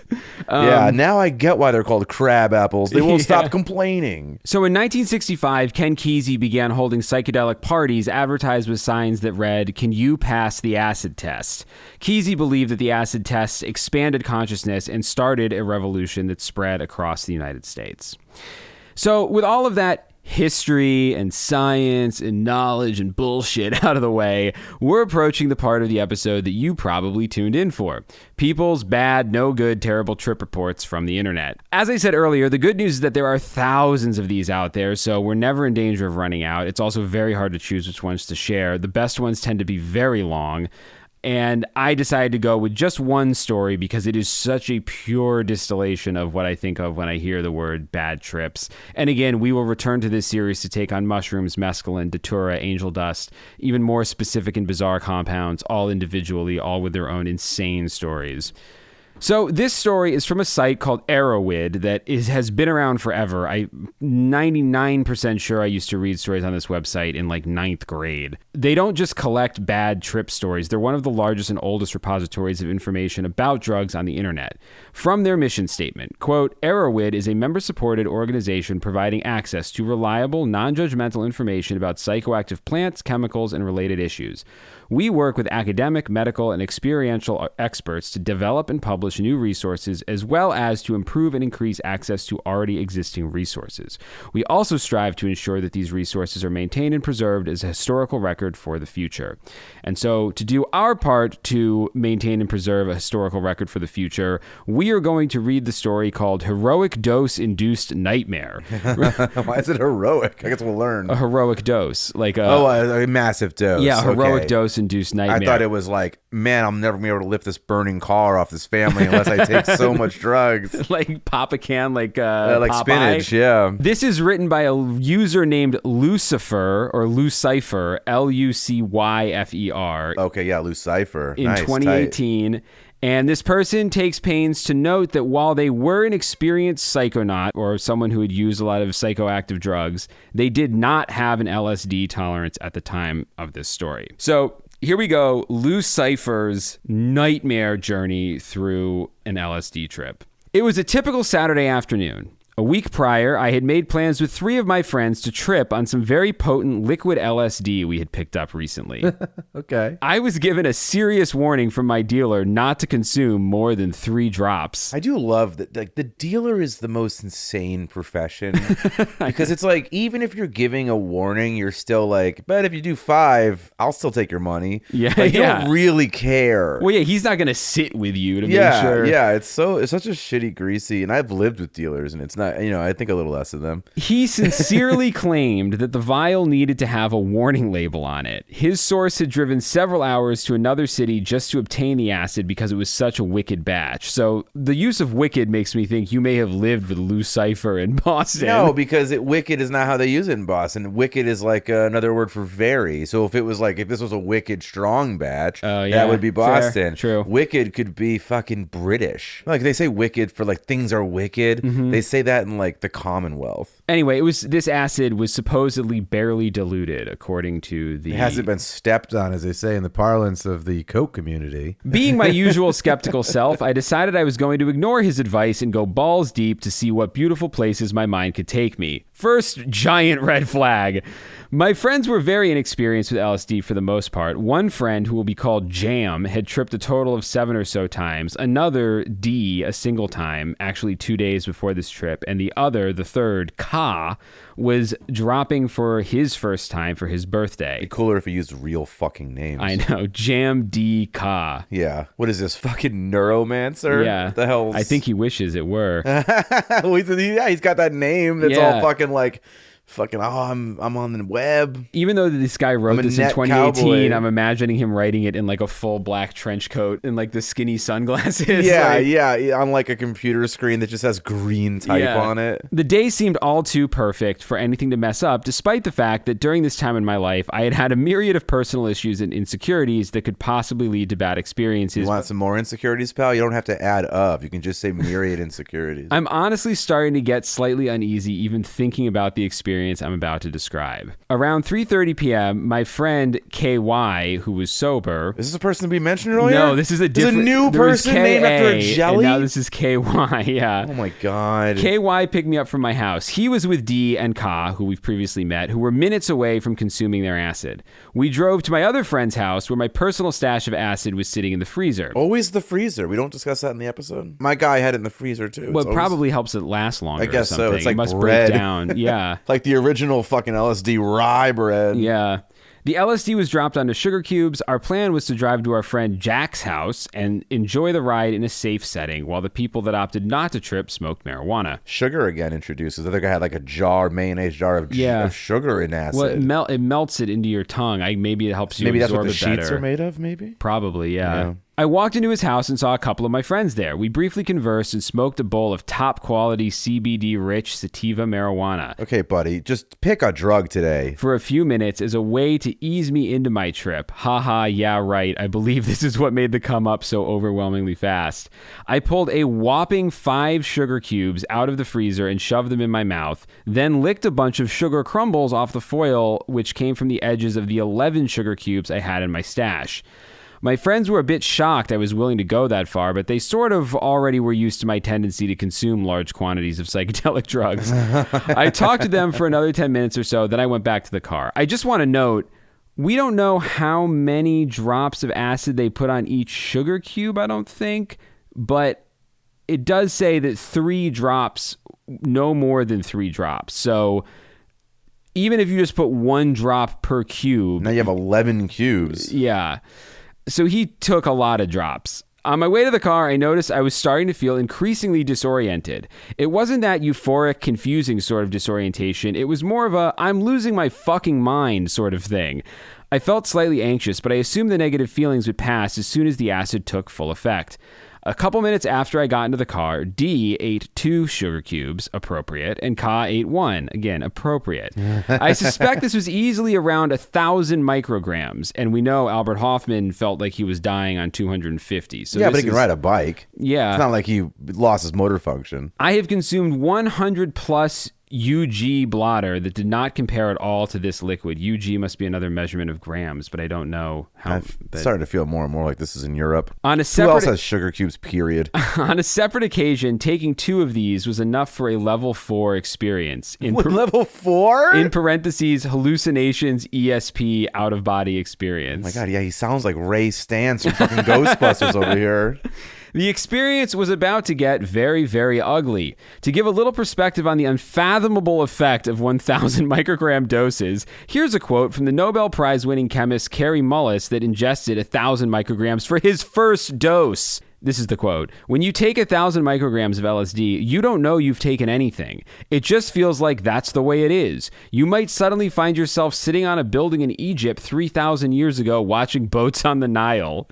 10 minutes into the car ride and 20 minutes after eating the sugar cubes, I was rapidly losing all touch with reality. I started wondering what the fuck was going on around me and why I was feeling so uncomfortable. I don't like that these guys decided to take all these drugs then go on the road. Yeah, well, I guess KY is driving, but still. I assume, yeah, KY is his slippy hands. KY is driving. I started telling my friends I was really scared, and the intense anxiety was gripping every single fiber of my body. And everyone's like, "Shut up, man! We're gonna go to Subway, $5 footlongs."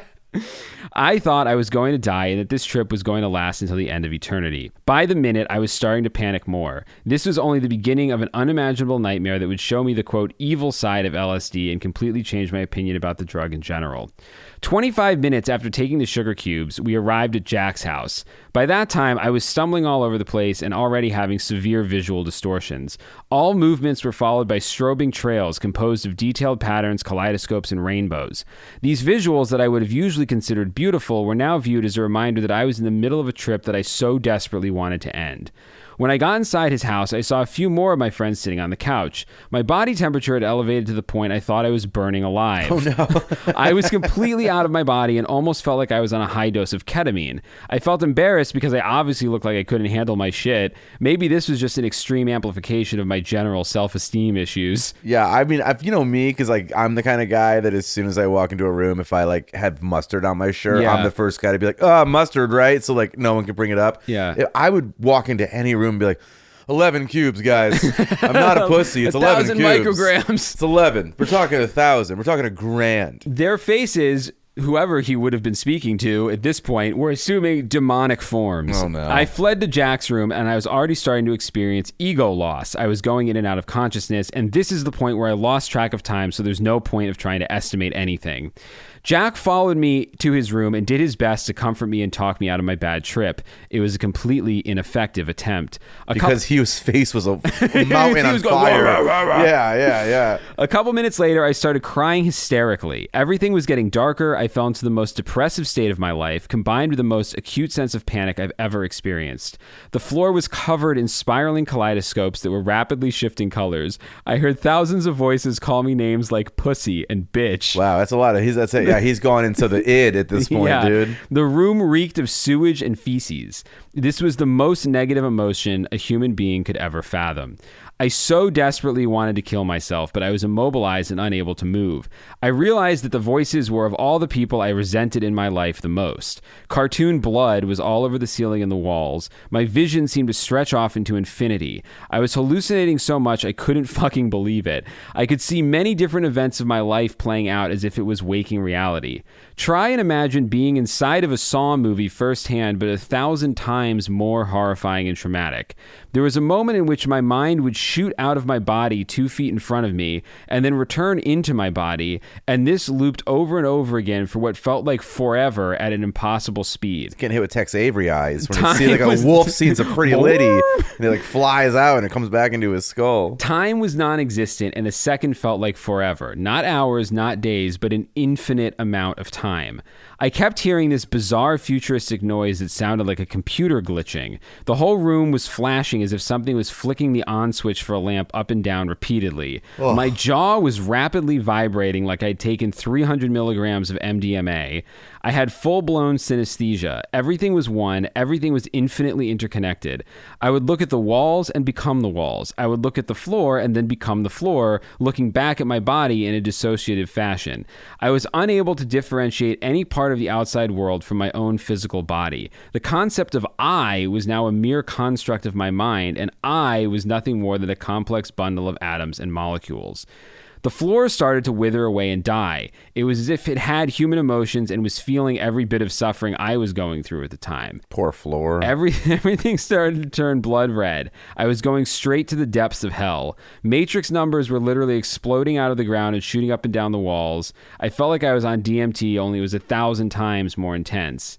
Somehow, just a little while after this part of the trip, I regained some degree of consciousness. I stumbled to the backyard where a group of 8 or so people were sitting, and I was watching the sky and everything in my external environment turning black and red.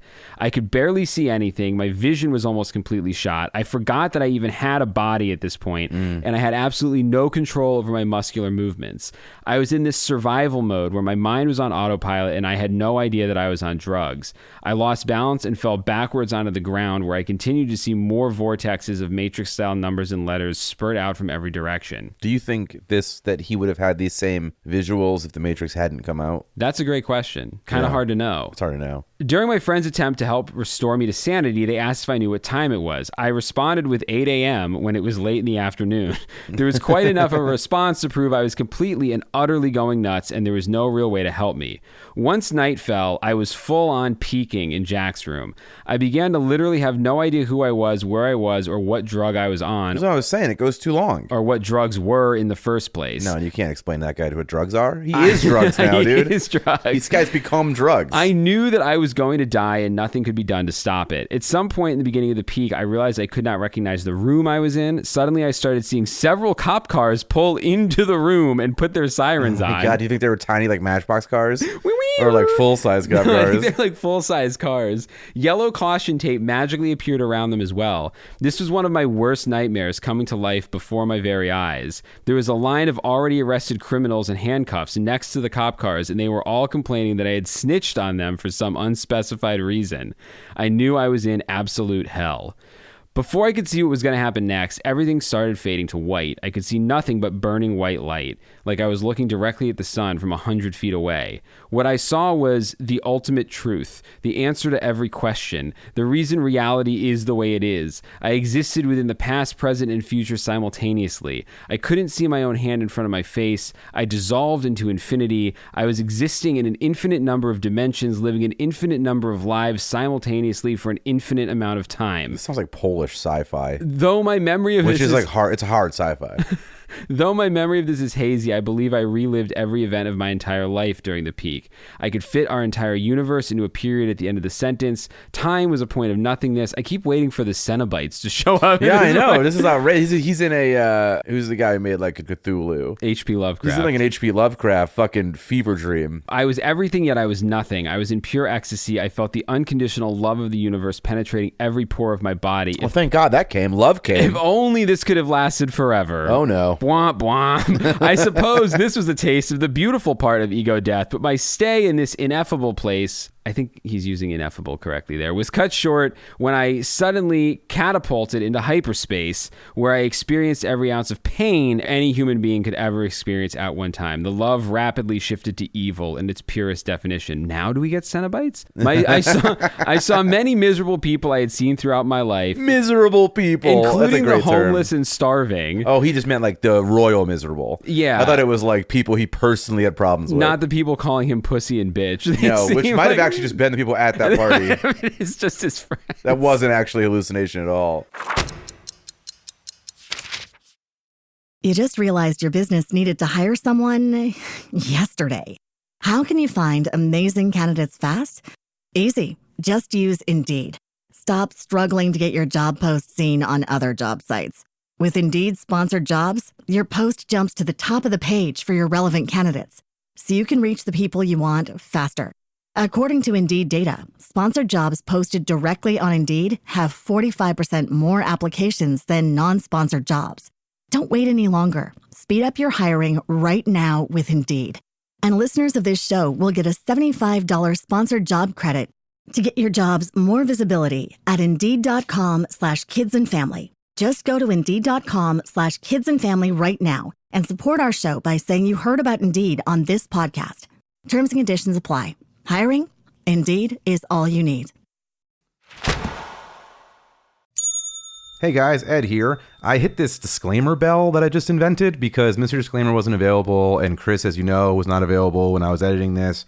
But I just wanted to pop in and say that this guy's acid trip story gets a little graphic coming up, like more graphic than we usually get.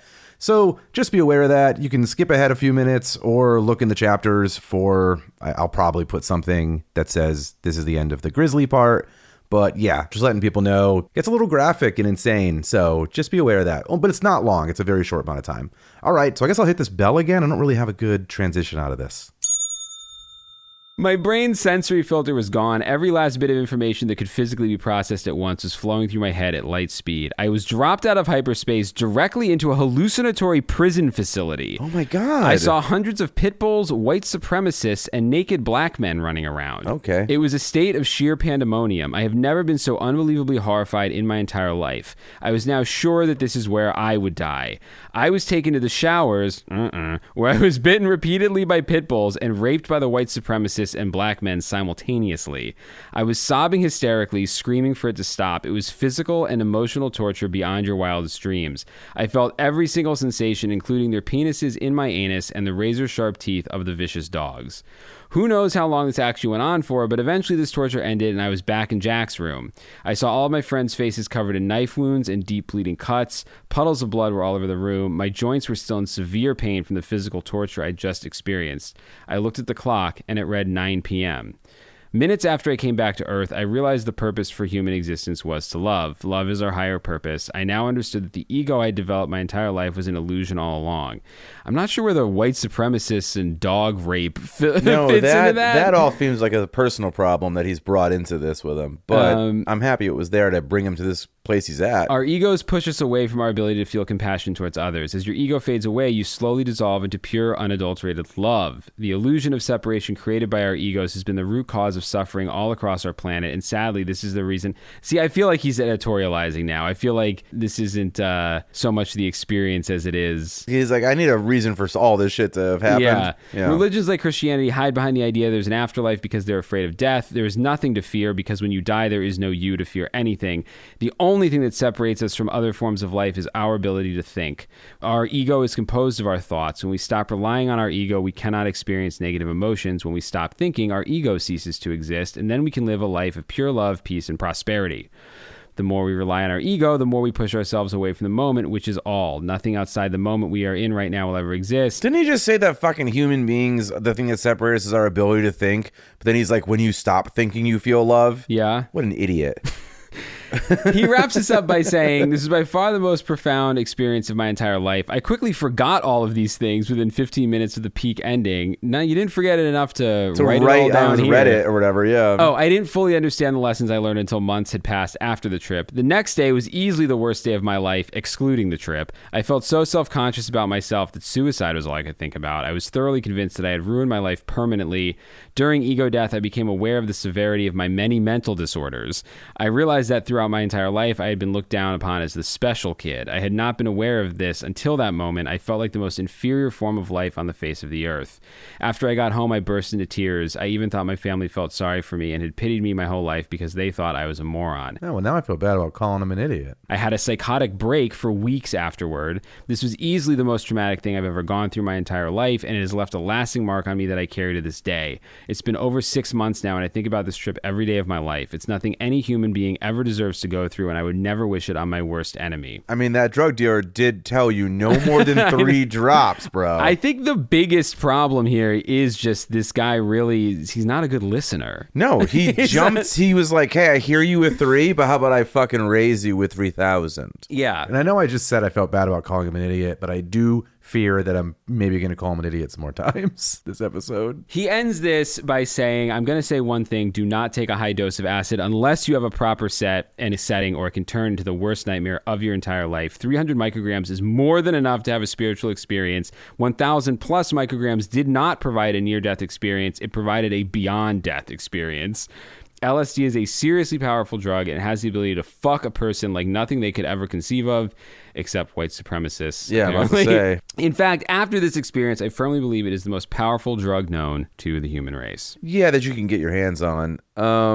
Interesting thing about this guy's story that I couldn't stop thinking about is he devolved or was transported into like a fucking universe of pain. No. What the hell's the? He was like transported into like an Event Horizon, cutscene. Which Event Horizon, not to give anything away, is supposed to be hell. And listening to you read this was some of the most effective version of be good or you go to hell I've heard. In many ways, this is like worse than Dante's Inferno. Yeah. Like it was all very effective. If someone told me like going to hell is this guy's story, you're even like teased with love for a minute. Yeah. And then tossed into a very specific crime that he had going on, but that also just seems like hell. Like hell would be all of the big sins kind of perpetrated against you with a tease of a better life, and then immediately that's ripped from you again, and then you just rinse and repeat.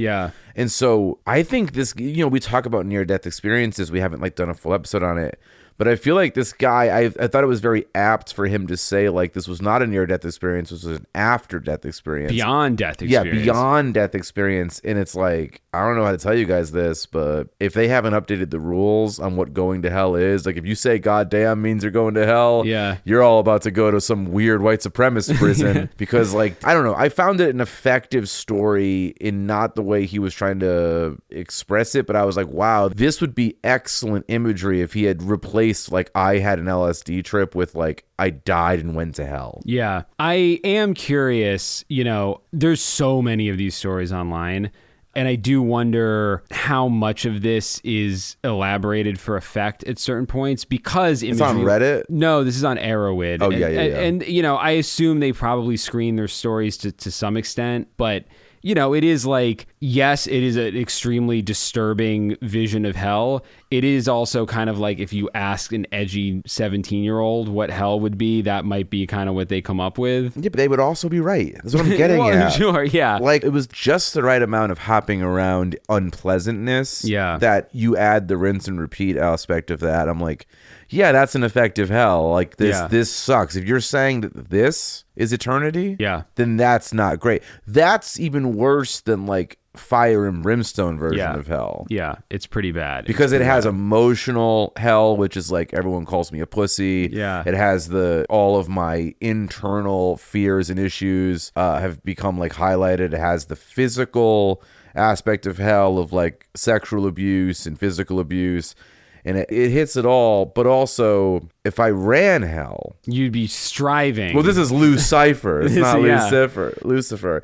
If I ran hell, there's a little bit of me as I'm stamping their passport into hell. Mm-hmm. I'd be like, I mean, you shouldn't have taken 1,000 grams. Like, I don't know what to tell you, man. Like, I hate...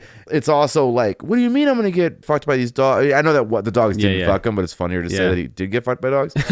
And so, like, if you're like, oh, man, what do you mean I'm going to get fucked by dogs? You know, if you're running hell, you're like, I don't know what to tell you. You shouldn't have killed that whole family. And so, in this case, he brought it upon himself. Like, even the well, we don't know what this guy's done or hasn't done. He did bring it upon himself by doing way too much. Well, that's all. No, I'm not saying he brought it upon himself from his personal life choices of not being a good person. Yeah. I'm saying he brought it upon himself because even the kindly drug dealer said, hey, bro, 3 drops. Yeah. And it's like, that's on you, pal. Yeah, it's a cautionary tale.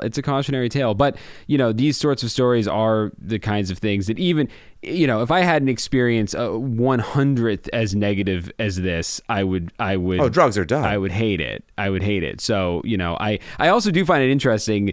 Something that comes up in many LSD bad trip stories is this idea of the infinite white light. And it is interesting that conceptually, when we think of heaven, we think of, you know, an infinite white light, infinite heaven space. Well, that's not what he saw. I mean, no. But when he talks about like the infinite love and every second went on for infinity, it's not as pleasant as like everyone who's ever experienced, not everyone, but a lot of people who have experienced those moments of infinity, they come away with a real clear understanding of why an immortal afterlife might not be awesome to experience. Anything finite is a vibe, and we express that even in artificial scarcity, like the idea that you can charge more because there's less of it, or there's not as much, like, yeah, things are better in short bursts. Yeah, well, an infinite afterlife sounds nice because of the idea that we don't have to say goodbye to our friends and family and our loved ones. But the more that I used to scare myself as a kid all the time trying to imagine heaven and being like, wait, it goes on forever? And I'd lay in bed at night trying to imagine forever. And it would get forever. But it would get scary because it would be like, well, wait a minute, that's so long. Like, what do you do for forever? That's so long. I would like forever in the immediate comfort in knowing that, I'll do it tomorrow. Like, I do that now, and I'm like, I have this finite life, and I'm like, what the fuck am I doing? Why am I putting off for tomorrow what I can do today? But there's got to be comfort in being like, fuck, I'm going to lay here on this heaven couch watching fucking season 4 of Friends or whatever, and I'm cool, whatever, I'll deal with it tomorrow. But I guess it also sounds like sloth and hell, so. Yeah, I don't know. I mean, we probably should just do an episode on fear of infinity because I think it's a really interesting topic. One of the worst book reading experiences I ever had was from this I brought it up earlier if I kept it in the episode. Like a Polish hard sci-fi writer where there's like a huge portion of the book where a guy is like frozen, but no one, like, they don't know that he's still thinking and seeing and like recognizing, and how it like deteriorates him as a human. Like, he's not anything anymore. Yeah. And I remember putting that down and being like, this is the least pleasant experience I've ever had reading something. Ever. I gotta read this book. I'll find out exactly what it's called, but it was like, fuck you, fuck this book, fuck these ideas you had. That book has to do with drugs too, but like, yeah, infinity and the fear of infinity and the fear of being stuck in infinity is just so ever present with drug use. Yeah. And now that we've talked about this, I think maybe that edible I had was not just weed. Well, that's a good place to take a visit to the infinite fear tier. Ed, where would you put bad trips on your fear tier? This guy's trip? Well, I mean, sure. I was thinking more like, how afraid are you of having a bad trip? I'm going to go ahead and put it like pretty high, like a 7 or 8, only because I don't do drugs anymore. And it's because it was like, you know what? I don't have the patience for a flip of a coin. Yeah. Like, if someone's like, hey, you want to fucking take these mushrooms? I'll be like, no, I'm good.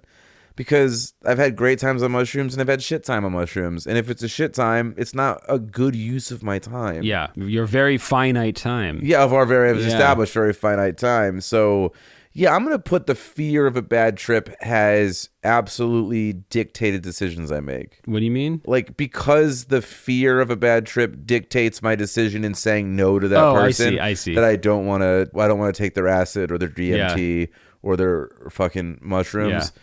Because it's like, yeah, I've done those things, and when it's awesome, it's awesome. But when it's not, it's really not. And it's like, I'm fine. Yeah. Thank you. Yeah.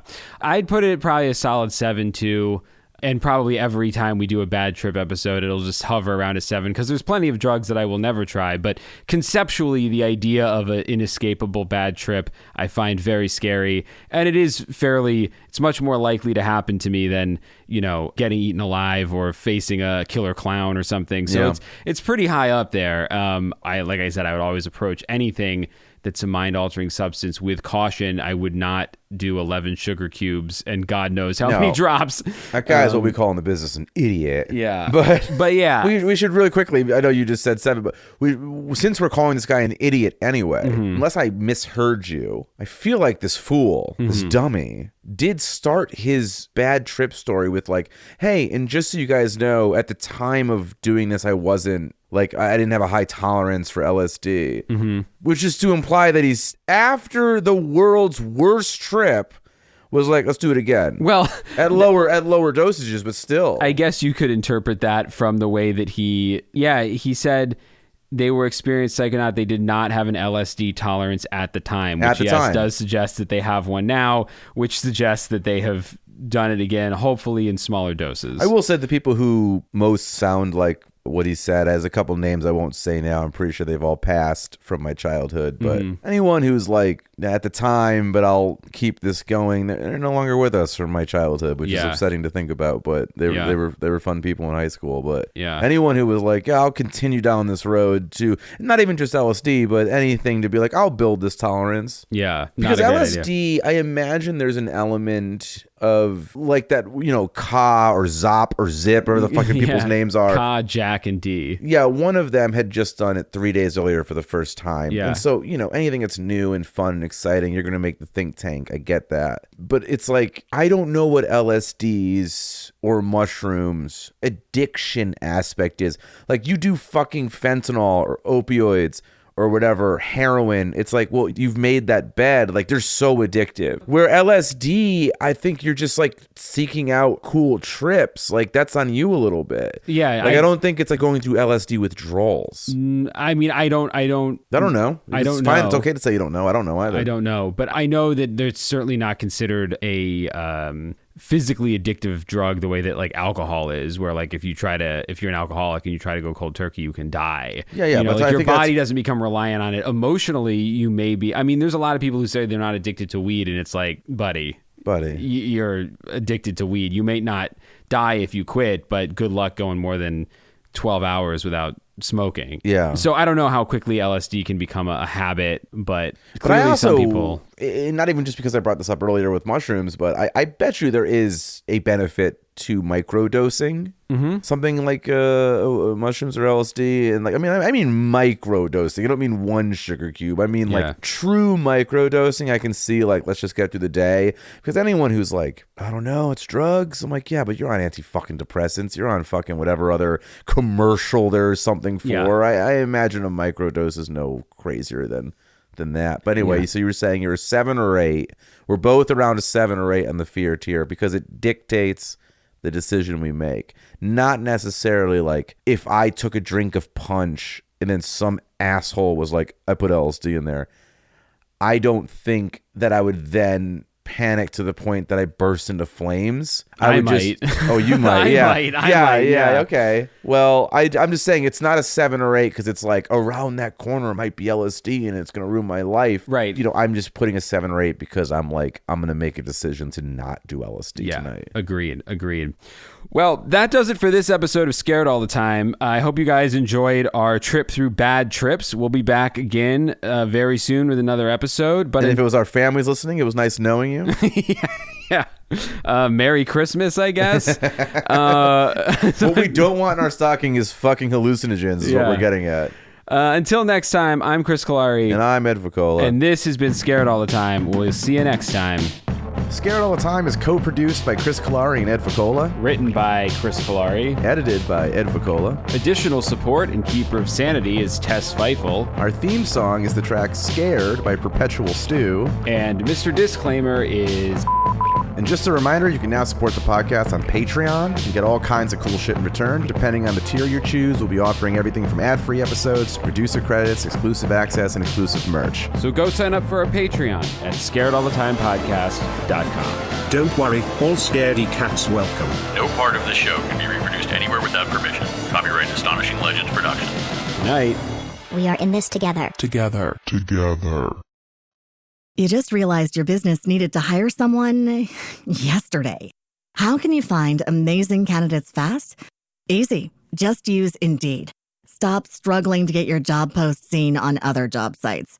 With Indeed sponsored jobs, your post jumps to the top of the page for your relevant candidates, so you can reach the people you want faster. According to Indeed data, sponsored jobs posted directly on Indeed have 45% more applications than non-sponsored jobs. Don't wait any longer. Speed up your hiring right now with Indeed.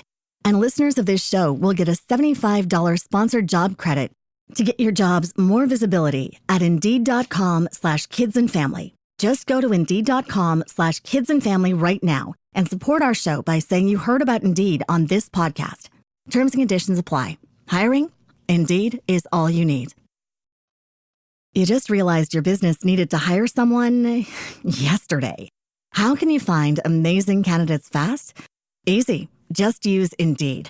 Stop struggling to get your job post seen on other job sites. With Indeed sponsored jobs, your post jumps to the top of the page for your relevant candidates, so you can reach the people you want faster. According to Indeed data, sponsored jobs posted directly on Indeed have 45% more applications than non-sponsored jobs. Don't wait any longer. Speed up your hiring right now with Indeed. And listeners of this show will get a $75 sponsored job credit to get your jobs more visibility at Indeed.com/kidsandfamily. Just go to Indeed.com/kidsandfamily right now and support our show by saying you heard about Indeed on this podcast. Terms and conditions apply. Hiring? Indeed is all you need.